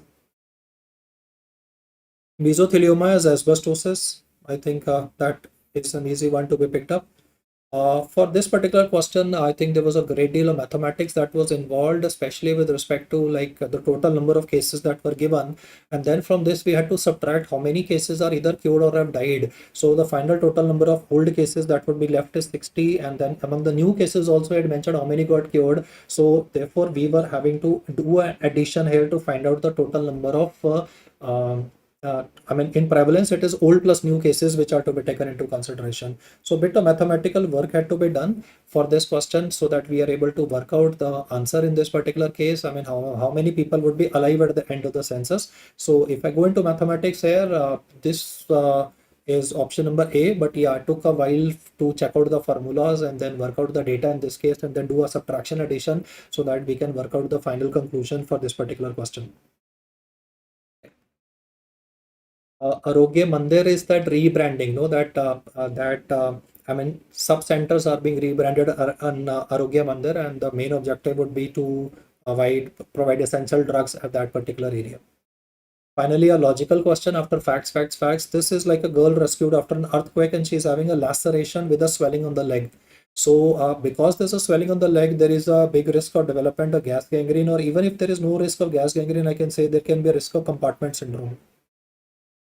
So it is not a illness that will require the patient to require an immediate kind of a procedure, but monitoring of the patient would be required. There is no damage to the airway, no damage to the spine. There is no bleeding that is occurring in this patient. So the patient is not red and patient is not black. Between yellow and green, I would give this as yellow because the patient has to be monitored aggressively for the possibilities of development of these two complications that can be occurring, which is why this would be a much more logical question as compared to the previous one. PSM, I mean, I think it was a lifesaver for a lot of people. I mean, I think there were 30 or 33, 30 odd questions that came up. So, I mean, it's important that the subject is given the due respect that it deserves. Okay, or they took back that respect that they deserve. Okay, because in the previous couple of years, like the numbers were down to like maybe 20 or even lesser than that. But this time, like they went ballistic in paper one on the PSM component. Okay, so data on fertility, family planning, maternal child health. This is an easy one. Yes, guys, you can keep the comments going on. Great, great, great, great. Yeah, vitally stable. Yeah, yeah, doc, that's what I'm saying. The patient is vitally stable, but at the same time can deteriorate subsequently. So I'll have to take a benefit as yellow in that case. See, she is stable and a laceration was present, but there is no, I mean, there's no bruises and patient can walk around, right? I mean, if you, I understand why you're saying green.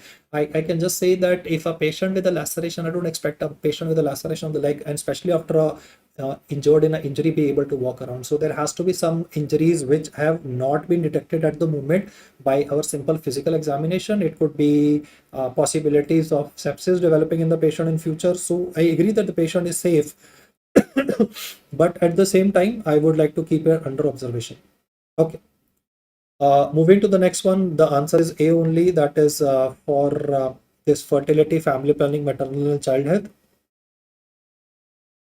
Then is this vaginal delivery where those C's were described? You know, all those C's like clean hands and clean instruments and clean cord cutting, everything was described. But what you don't do is bathing of a newborn baby with water immediately. I mean, that could predispose to development of hypothermia also, especially in a biting cold Indian winter. So A is the thing that would not be recommended. The rest of the care is perfectly fine.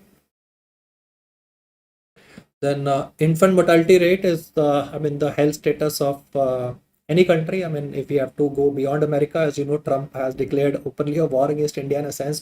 He's told India and Russia to go to hell and says, I don't give a damn about your country. So we have to struggle and we have to persist. So I think infant mortality rate has to go down. We have to improve the quality of medical care that would be provided. Okay, coming to the ENT part, I think this is where one of the degloving part was described, but the image that is being shown in this case is that Weber-Ferguson incision, especially with respect to this kind of marking with the ink that is described, which is a basic reference for any surgeon. So from the ENT perspective, this would be a total maxillectomy that would be done, and the incision that is marked is the Weber-Ferguson. Then is this patient who had undergone a thyroid surgery. Patient has undergone a thyroid surgery, and then like there is no problem with, like, the patient is not having any shortness of breath, or there is no breathing difficulty stridor that is coming up. All that is happening is that there is a high pitched voice production that is getting affected. So the muscle that is being affected in this case is cricothyroid, and therefore the muscle that we're talking about, the nerve that we're talking about, is the external branch of the superior laryngeal nerve. The correct answer for this question would be given as option number A. For this particular question, guys, my only query is that if there is going to be a swelling in the meatus, if there is swelling only in this particular area, then I'll say it is a zygomatic abscess. But if it is going to be swelling in the meatus also, then it would be lux abscess. Two aspects which I want to just bring to your attention is the way the question is described. If the swelling is present anterior to the ear, not a problem. Zygomatic abscess, so that's perfectly fine. This word swelling in the external auditory canal will change the answer to that of lux abscess. If this is not given, if this was not present, don't, bother about it. I did get a feedback with respect to swelling of the external auditory fetus, so I kept it there. But I think it was a straightforward one on a zygomatic abscess. I'll go with option number D in the first go of this question. But then I've added this point here to say that if it is going to be swelling described, then I'll say this as option number B. If this is not given, then I'll answer this as option number D for this question. So at this moment, the way the image is presented with the narrowing in the meatus, it is lux. Otherwise, for the remaining locations, that's easy to rule out. And this is the root value or the algorithm that should be used for the location. Normally they just teach us regarding the abscesses, but then we need to draw a mind map with respect to a mastoid abscess, and then we have to, because CSOM will ultimately contribute to a mastoid abscess, and then we need to see whether it's tracking along the sternocleidomastoid or along the anterior belly of the digastric. These positions would never cause an issue. It is only between these two that the errors of judgment can be present. So it is just the zygomatic and the lux abscess aspect that I've highlighted. The next question is like, I can say perennial question that always comes, where you get that teardrop kind of appearance with the orbital blood fracture. So this would be option number A. For this question, guys, I can just say that if there was no mention of EAC swelling, perfectly fine, zygomatic, otherwise it is lux. And this had no such ifs and buts present. Pretty straightforward data which is to be answered. Okay. Then a patient is having a bleeding from the ear. They could be damage to the tympanic membrane. They could be damage to the facial canal. So because I'm talking about a trauma here, so a CT head has to be done. A CT of the temporal bone should be done in this particular case. The answer in this case would be option number C. There is a hearing loss in a patient. He's having difficulty in hearing in noisy sounds, and he has himself ruled out the history of Meniere's disease. So the answer in this case, considering the age group of the patient, would be given as presbycusis. The answer is option number A. Then you can notice thickening of the mucosa of the maxillary sinus, as you can see on both sides, especially with respect to the right side. And there is a facial pain, this blackish discoloration. Maybe this was the question where steroids were mentioned, or maybe there were two different questions, one with steroids and one without steroids. But even without steroids, in this case, my answer would be given as rhino-orbital cerebral mucormycosis, especially the black discoloration of the nose that is given. Then is a question which was regarding a tympanogram. Now I know that the common chat that is going on is that for tympanogram it is AS variety or some other XYZ data that are coming up, but I think the question was with respect to adenoid enlargement. If there's an adenoid enlargement, what will cause is it will cause a recent adenoid enlargement will contribute to a compression of the Eustachian canal. And because of the compression of the Eustachian tube, the curve that would come up in this case would be type C. The correct answer in this case would be given as option number C for this question. And I think there was a graph that was given for this one. Yep, it is type C for recent adenoid tonsillar enlargement, mainly because there is going to be an involvement of, because the tube will get compressed, no, so negative suction would be created. So that's why the type C component would come up in this case.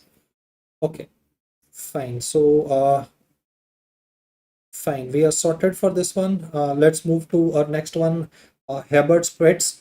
Hebert-Spreads are standard question on trachoma that would always be coming in here. And guys, I would not suggest you to give any kind of medical advice anywhere on any time on social media. Please refrain. Okay. Then if you notice these whitish spots in the upper part of the cornea, then it's gonna be called as Horner-Trunta spots. So the two close options were there. One was Hebert pits and Horner-Trunta. I mean, the pit is gonna be depression, and Horner-Trunta for vernal keratoconjunctivitis will always be white. So this is for VKC and this is for trachoma, as I mentioned.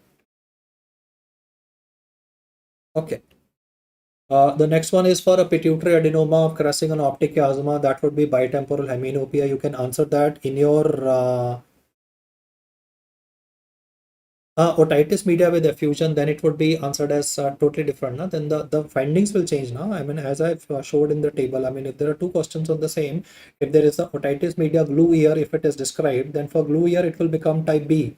And if it's going to be a eustachian tube malfunction, then it will become type C as an answer. So for otosclerosis, obviously it is AS variety. For a floppy or ossicular ossicular damage, it is AD variety. But I think these were the two domains that were asked, and both of them have been highlighted here. Okay. So I think you would have scored correct in both of them. They're pretty straightforward ones. This I want an input, guys. Circle or least diffusion for storm sphenoid. The question was on astigmatism, and it is for the circle or least diffusion, and maybe some pointers or markers were given. So I mean, this is always oval or is in the form of a straight line. The circle of least diffusion would be option number D. But for if he just mentioned, like I think the question was with respect to astigmatism, then it's okay. I mean, we just need to answer. If our question was just like this, that he gave a graph like this, he said myopia, hypermetropia, astigmatism, then answer is astigmatism. If it is with respect to circle of least diffusion, then the answer would be given as point number D in this particular case. What I've sorted at the moment. Otherwise, if it is astigmatism, cool. I mean, I think you did a great job because you were able to pick up the two different values in this case. Okay. Next is a myopic patient with a deep anterior chamber. I mean, we always read about retinal detachment that can occur in myopic people, especially with that high power. They can be rhegmatogenous retinal detachment. So the answer in this case will come as option number B. Yes, especially rhegmatogenous considering a deep anterior chamber that is described. Yeah, the cause of manifestation is rhegmatogenous. No? Okay, moving to the next one of woman is having pain, redness, and decreased vision, which is very sudden. And then there's that classical finding event, fixed mixed dilated mid dilated pupil that is described. Every time we read about a fixed mid dilated pupil, that would always be like a and a shallow anterior chamber, it would be iris bombay, and that would be acute angle closure glaucoma. The answer in this case would be option number B, the ACG, because there is like iris bombay manifestation where the iris will contribute to development of pupillary block in a patient. No, guys, it is not anterior uveitis because of two reasons. Why there's a shallow anterior chamber is one, and the second is that vertically fixed mid dilated pupil, and most of the time this will happen after dark exposure in a patient. The answer in this case is B.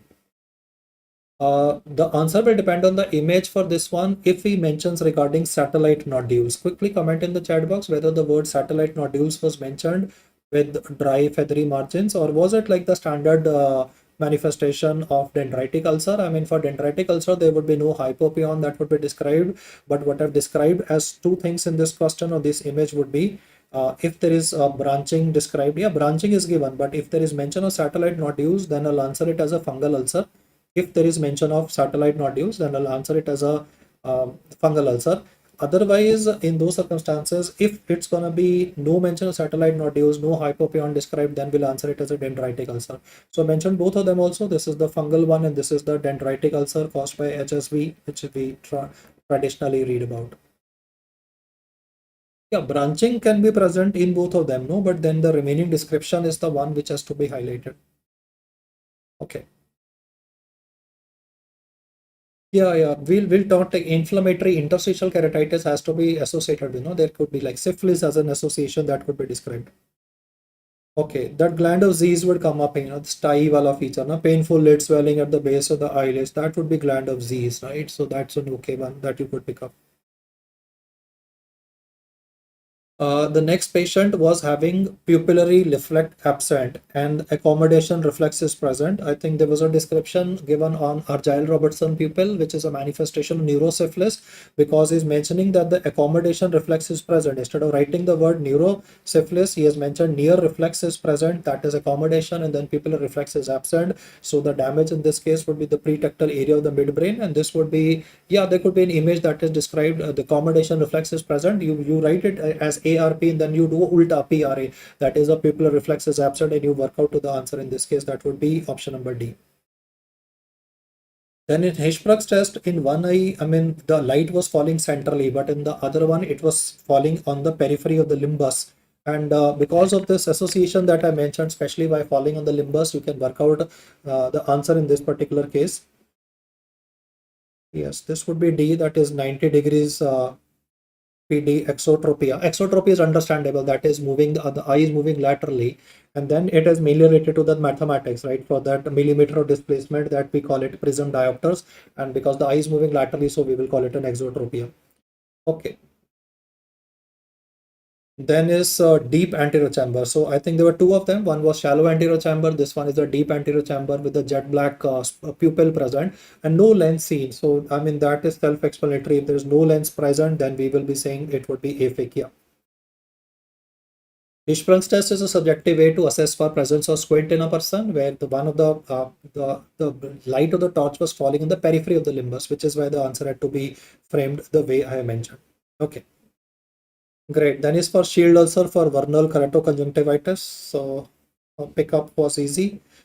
Patient of inflammatory bowel disease is visiting an IOPD, and then he says which eye involvement is likely to be seen in this case. So whenever I'm talking about like inflammatory bowel disease and an eye involvement that would be present, it would be an anterior uveitis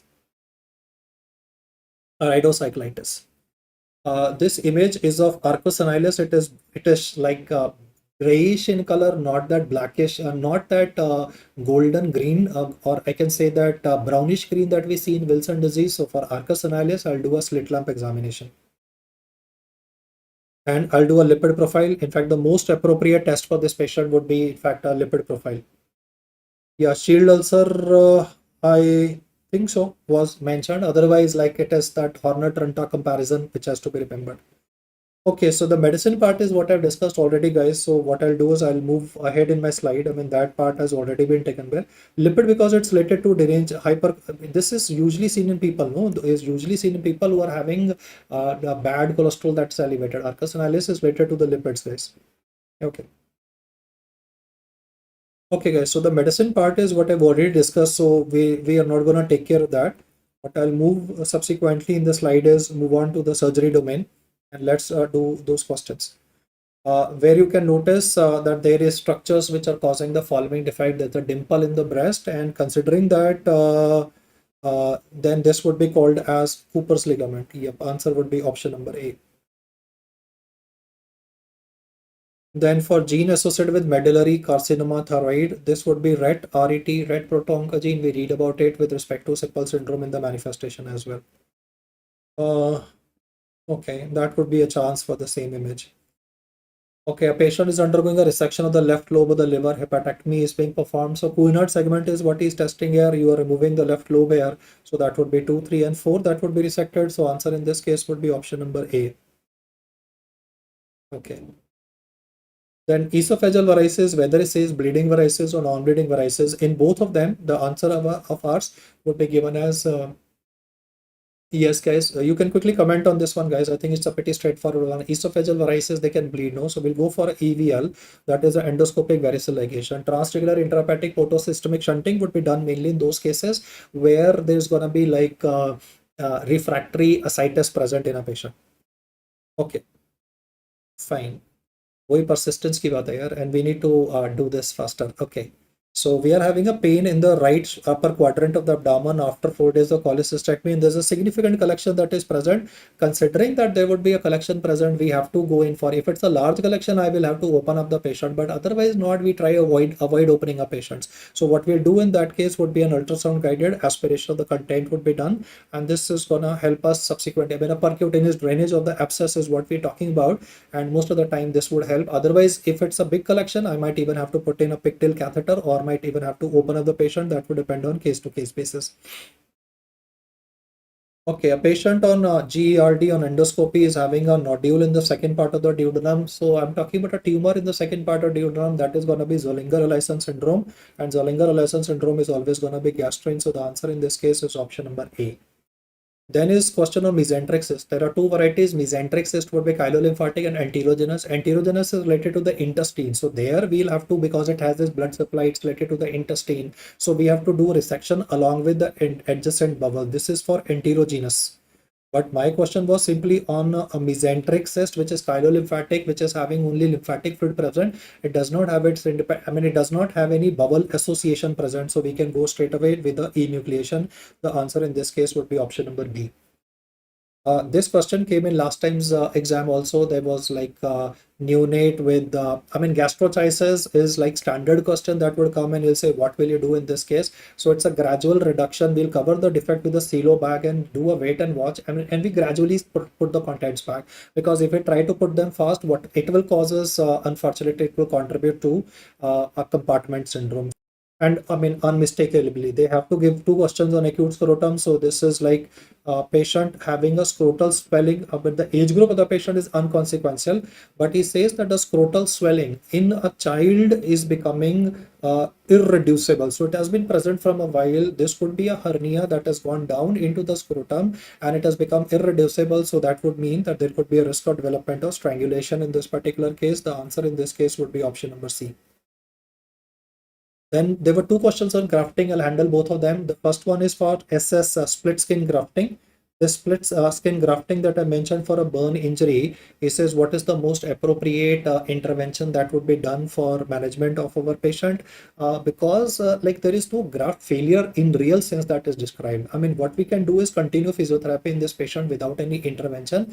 If it was like, the graft take up is described, like he just says stiffness in the arm, I mean, that would be directly a result of immobilization in the patient also prior post surgery. So I'll continue with the physiotherapy, and since there was no mention of any graft uptake being hampered, so we can continue with the mobilization of the patient.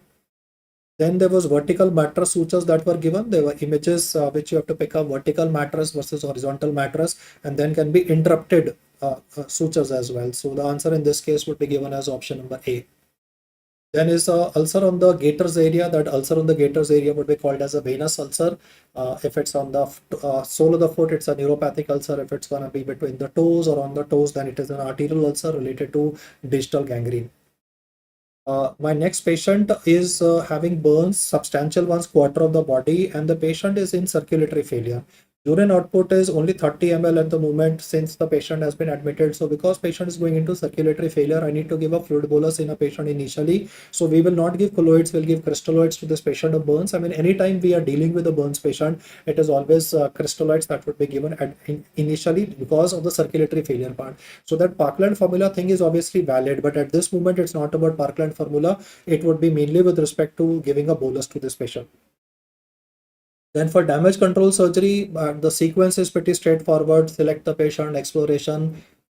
If required, I mean, most of the cases are going to go into intensive care unit subsequently. So if I look at the options which are given here, it is, you guys can comment on this one here. I mean, for the options, please, right? That would make it easier. Large bore needle, I'll come back on this one, guys. That large bore needle, I'll come back on. Okay, in children, the bolus is given at 10 to 20 ml per kg only, no? The routine bolus is given at 10 to 20 ml per kg only. The range is 10 to 20. Even in pediatric diabetic ketoacidosis, no? We'll go by the same thing only, no?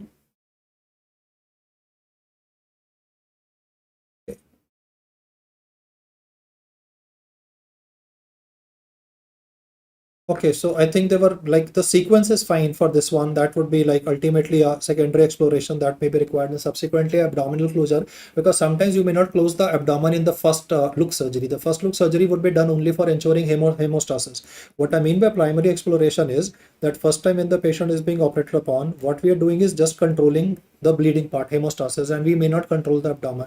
We may not close the abdomen, and the second look surgery might be scheduled the next day. So that is why the second exploration is coming up, and after that what we can do is abdominal closure in a patient. So in this case the answer will turn out to be option number A. The sequence is fine for 1 2 3 4 5.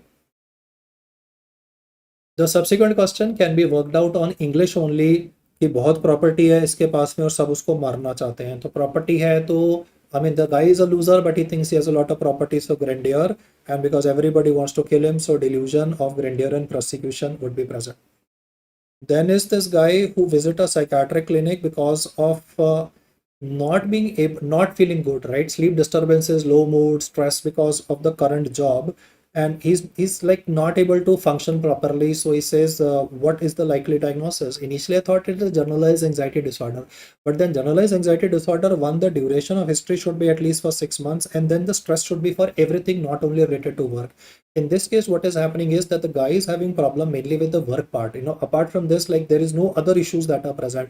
Then for everything he'll be worried. If it is anxiety, for everything else he'll be worried. Here it's only work related stress, so he might get used to it. As they say that when you work in a high pressure job, in a highly competitive job, you may not be able to adjust initially, but gradually things become to settle down. Even in your residency, the same thing happens. The first few months are always a torture. So I mean, adjustment disorder would be a more appropriate answer in this case. For the next question, the guy has disappeared. घर से ही भाग गया 100 kilometre दूर किसी hospital में आ रहा है and then that there was like a stress event, like an earthquake that happened a couple of months ago, after which this guy maybe assumed a new identity. He got a new Aadhaar card made and he's working as a laborer somewhere, so that would be called as FIGU. That would be dissociative FIGU.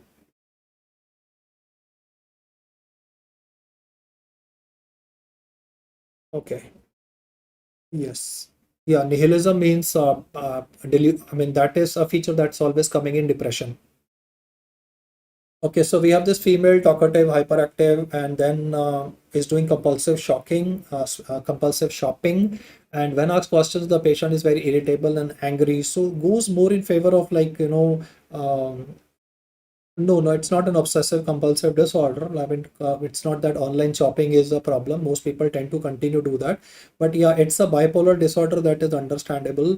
And because in this particular question, there is a description of like the event that is given in this case is mania. For bipolar disorder 2, it is hypomania as an association that should be present. So it's bipolar and mania. So that would, by definition, it would go as option number B, that is bipolar 1 disorder. Because in bipolar 2 disorder, there's an association with hypomania present. Okay, 6-month-old child presents with bedwetting. So we'll go for a behavior therapy in this case. So easily picked up. There were a couple of radiological images, pretty straightforward one. You can understand the pelvic calyceal system. You can see the ureter. You can see the contrast filling in the bladder. So that would be a intravenous pylography. Then is mammography that was given up. So I mean, they gave easy ones. Then is the linear accelerator. And whenever you read about linear accelerator, it is the X-rays and the electrons that would be used to destroy.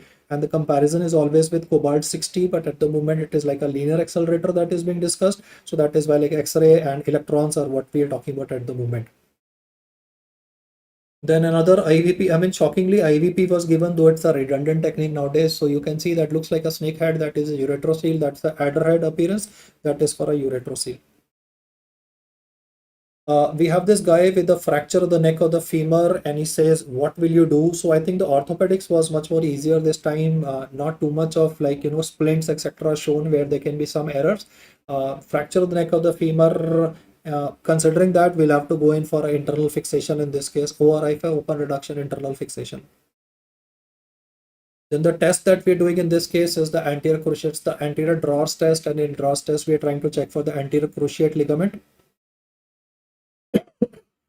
Then was an image in which in the tibia of the patient, you can see a local lucent area, which a bright white rim in the periphery, that would be chronic osteomyelitis, and that chronic osteomyelitis would be a Brody's abscess. This I'm not very sure whether the first question second question I discussed and this one that I showed is the same or were they different ones, but the way it is framed, I mean, the fracture is a little more distal to the I mean in the trochanteric area, so I will call it a intertrochanteric fracture. But there's a possibility that one of the questions that came previous to one that I showed you and this image could have been the same as well.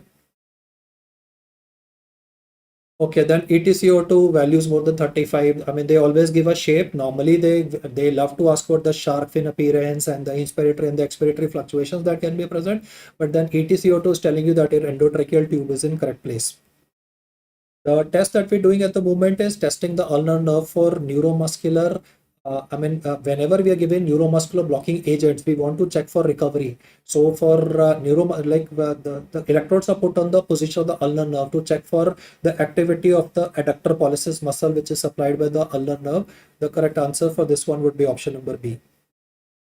Then is a patient of maxillofacial trauma cannot be intubated or ventilated. He says, what is the most appropriate intervention that would be done in this case? So what we need to do is cricothyrotomy. I mean, because he's saying what is the most appropriate immediate, next most immediate intervention. Obviously, our objective would be to go ahead and do a tracheostomy in a patient. But because he's talking about next, tracheostomy will take some time. I don't have that luxury of time at the moment. So it's a cricothyrotomy that would be done. That is the lower part of the endotracheal tube. So he says what is the marked structure on the endotracheal tube that what we'll be doing in this particular case. So the function of this would be mainly it will prevent leakage of gases. It will basically prevent aspiration. I mean, that's the important thing, and leakage of gases as well. So option number would be option number C. There was a question regarding daycare surgery where he says like which will make the patient unsuitable. Not very sure whether it was suitable or unsuitable. I think question goes in favor of what is unsuitable for daycare surgery. So if there's nobody to take care of home in the patient, then it's no sense sending the patient back home. Like it's a retired person, he lives alone, and his sons are living abroad. And if I do a laparoscopic cholecystectomy, send him back home on the same day, then if he develops a complication, it would be impossible to get him back to the hospital. And why hospitals are doing this nowadays is primarily to cut down on the hospitalization costs. I mean, they want an increased bed turnover. They want like more revenue per bed. So they say send the patient back home after surgery ASAP or as early as possible.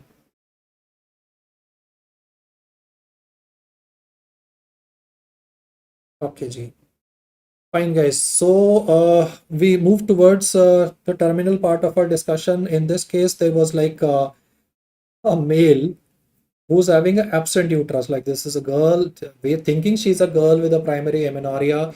Turns out that the vagina is shallow, there's absent uterus, and it's turning out to be a he. So every time the question turns out to be like this, then we're thinking in terms of AIS, and the testis would be present in the inguinal canal of the patient. That would be androgen insensitivity syndrome. Then is a question on endometriosis part, and the patient has completed the family, and he says what is the best treatment for management of these patients. So in case of the fact that it's a severe endometriosis and patient has completed the family, then those chocolate cysts of the ovary would be present. So hysterectomy with a bilateral oophorectomy would be the best way forward.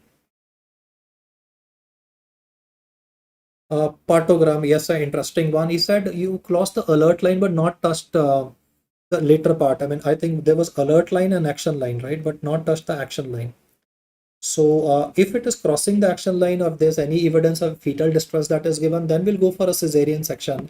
But if it is like the alert line is crossed, but the action line has not been touched, then it is like induce the labor, right? So we can do we can go for ARM and we can give oxytocin drip to a patient. So that artificial rupture of membranes using the giant valsalem that you would have seen, that big tooth forceps that you see that arrest the membranes, that will expedite the delivery process. The answer in this case would be B here. Okay, for the missed abortion part, I had to do a bit of study because honestly I was not aware of this. Missed abortion is no cardiac activity. That's understandable because we're dealing with an abortion, but the CRL value in this case should be more than 7 millimeters. So I think this is one of the diagnostic criteria that was asked for this. Okay, breast may not be well developed in some cases of AIS, but if the patient is described as a female and turns out to be a male, right? He says patient is brought up as a female, turns out to be a male XY, then it is AIS as a presentation. Okay, guys. Then is the position of the vacuum cup. Vacuum cup से जो सिर में swelling होता है उसको क्या बोलते हैं? Quick comments, guys, in the chat box. Vacuum cup से जो सिर में swelling हो जाता है ना बच्चे के सिर में, उसको क्या बोलते हैं? Let's have quick comments. I know people are tired at the end of the day, but quick answers here. That swelling on the sir of the bacha is called as.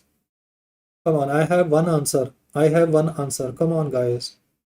ओ भाई इसको कैपुटनी बोलते हैं भाई, तुमसे ज्यादा गाइनियोप्स मैं बता रहा हूँ, चिंगनॉन बोलते हैं.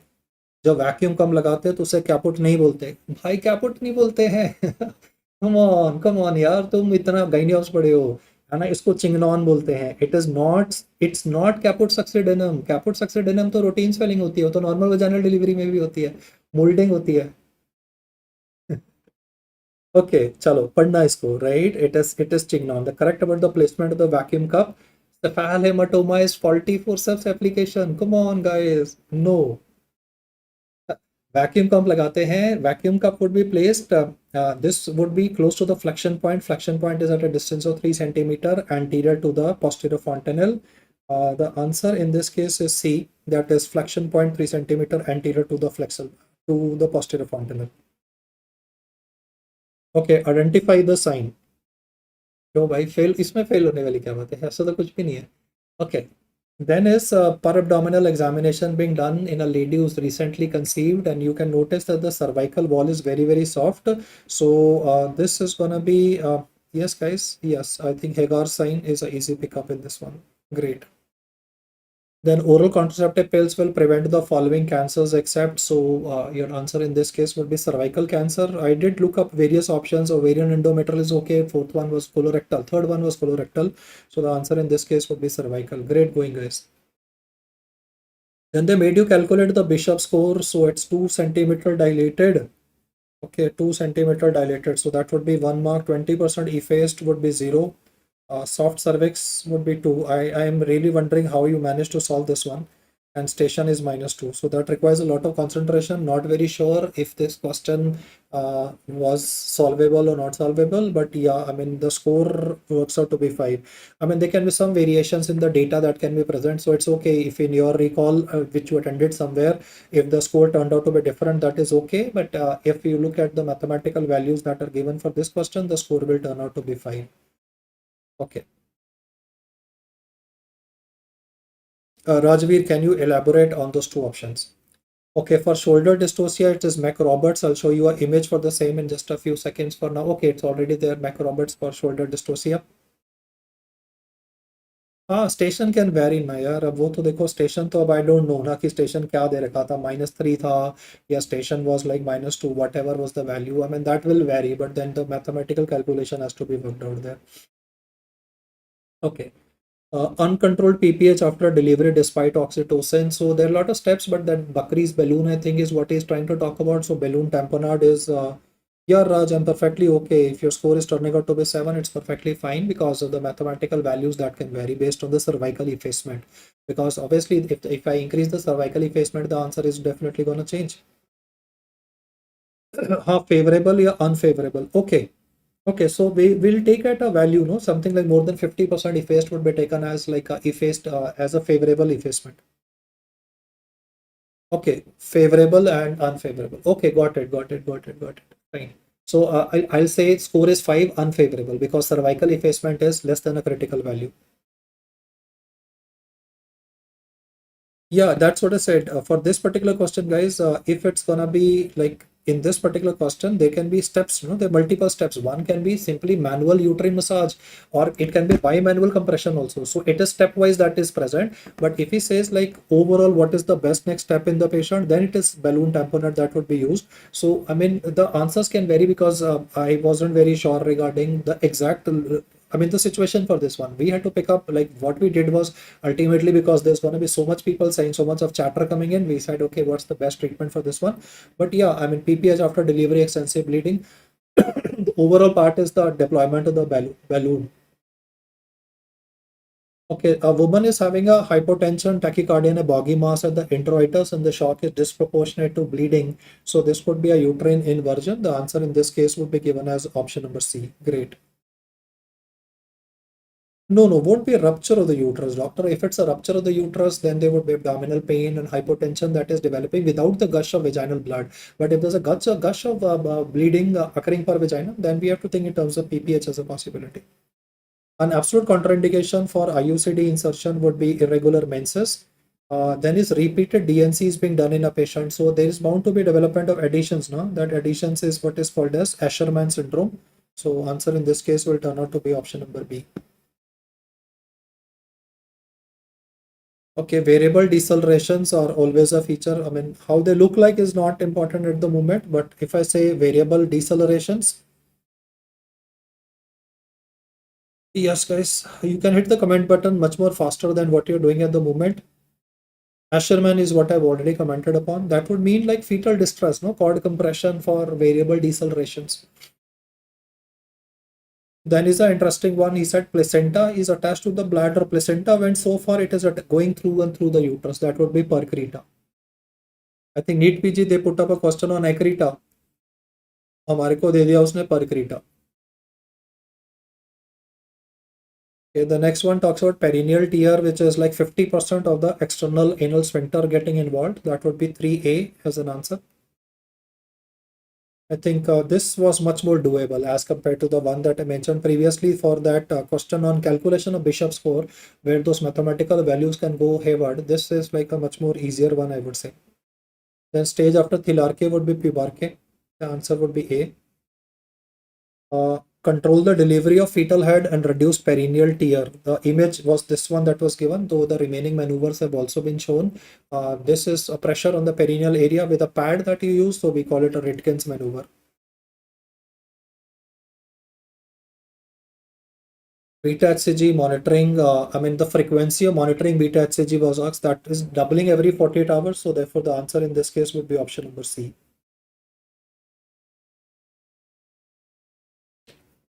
Okay, no restriction for usage of oral contraceptive pills. So yes, guys, quick answers please for this one as well. For remaining, there will always be issues, no? If it's hypertension, severe present, diabetes mellitus, increased atherosclerotic risk, so there would be always issues present. For HIV, I can say like, you can be using it. Then is co-testing for cervical cancer. Two things would be done. One would be HPV DNA and second is a pap smear. Okay, so option number D in this case. No, not a pap and a VIA. According to WHO, it is a pap and a HPV testing that is done. The answer in this case is option number D. Then is a uric cornuvate uterus would be arising due to. So, I mean, the abnormalities of uterus formation are always asked. Failure or development of one Mullerian duct. The fusion of the two would help in formation of a uterus, right? Then is a Doppler parameter to study fetal anemia. We'll be studying regarding middle cerebral artery peak systolic velocity. S by A ratio is the one that is checked in ductus venosus. Middle cerebral artery, the peak systolic velocity. Then is the earliest sign of uterine rupture that would be occurring in a woman undergoing a trial of labor after a cesarean section. It's not a fetal tachycardia. It would first be a maternal tachycardia that would be occurring. I mean, yeah, first there would be like a fetal tachycardia because the blood supply to the fetus will be affected, and then obviously the mother will also be affected. So in this case, the correct answer would be option number D. Quick comments, guys. Yes. Fetal tachycardia because the uterus is getting impacted, so the blood supply to the baby would be affected. Then is Bandel's ring, which would be for obstructed labor. And in face presentation, the presenting diameter. I mean, for bro, one is for bro and second is for the face presentation. Yes, that would be submento-pragmatic. Mento-vertical would be bro presentation.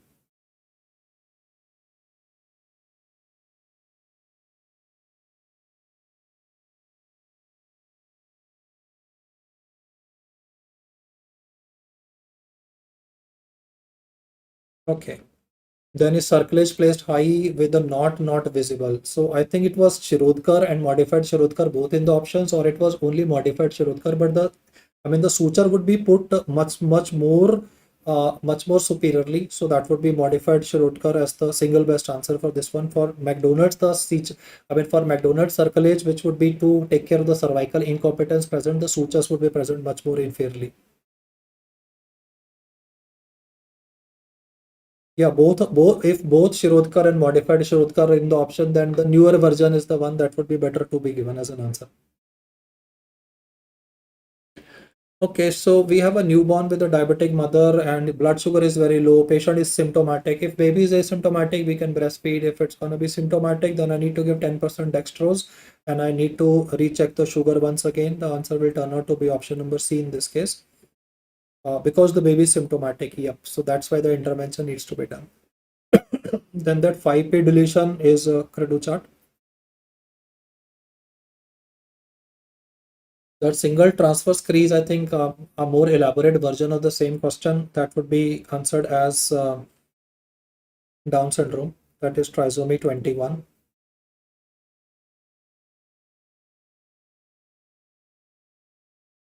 Okay, for a routine checkup, developmental milestones is present. So mature pincel grasp will come at 1 year of age.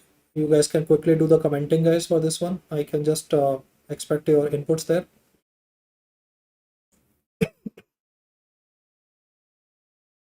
Yeah, one is crawling, second is creeping. So creeping well on hands and knees would be the single best answer for this one. Hopping on foot and run steadily would come much more later. At 9 months of age, the one that fits is B. Okay, then is the question on bed wetting. So it's a behavioral modification that would be done for this case. Chest X-ray of a kid, I think it was a boot-shaped heart or coherent suburb that was given. But even if I'm not able to pick up that boot-shaped heart, I can still work it out on the basis of that cyanotic heart disease and a harsh systolic murmur that is given in this case. So the answer would be given as tetralogy phallic. Then is that hand, foot, and mouth disease, because daycare is having multiple such cases and the patient is having lesions on the hands, feet, and inside of the mouth. So if you add all of these, that will become hand, foot, and mouth disease for Coxsackie A virus. Harmful for a newborn baby in the immediate postnatal. This was a long stem one, but I've given a shorter version of the same. That is giving a bath to the child immediately after birth, especially in a cold biting, winter can be resulting in development of hypothermia in a patient as well. Yeah, these in the end, I think came from pediatrics. Okay, this one is not repeated. I'll just put a mark for this one here. Okay, so that's why my slides went to 322. Okay, I realize it, I think. Uh, yeah, they went up to this because 19 are the slide subject names, no?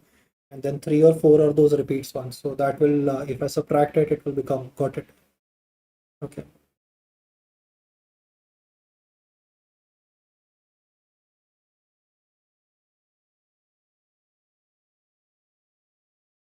Fine, I think I can move on to the next one. Kid bought with pneumonia with respiratory rate of 19 plus 3. Okay, not 22, got it. There's a respiratory breath which is present, respiratory rate of 66 per minute with chest indrawing and nasal flaring in a 6-month-old, 4-month-old infant. So it's a fast breathing that are present. So what I need to do here is take care of the pneumonia component. Yes, guys, can I have a look at this one, please? Yes.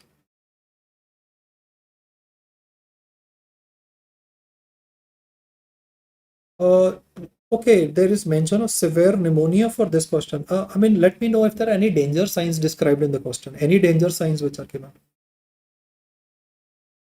I mean, child is not feeding.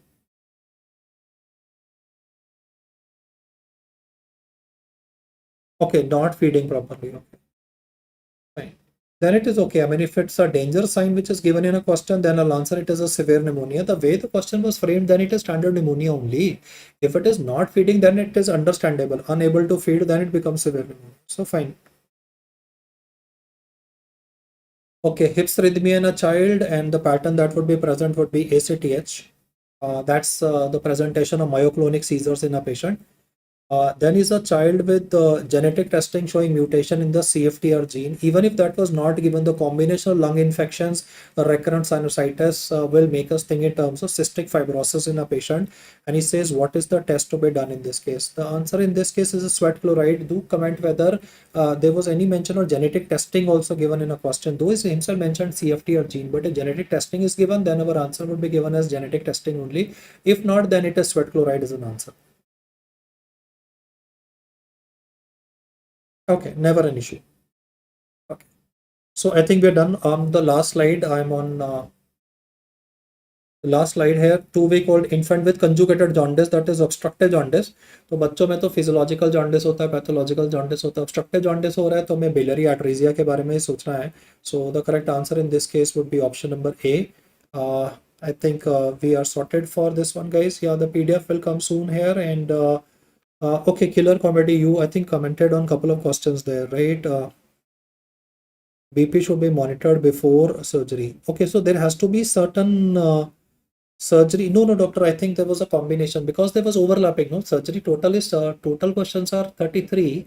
It is a combination because some questions were being repeated in pathology also, so combined them, some questions in, I put them in the pathology domain.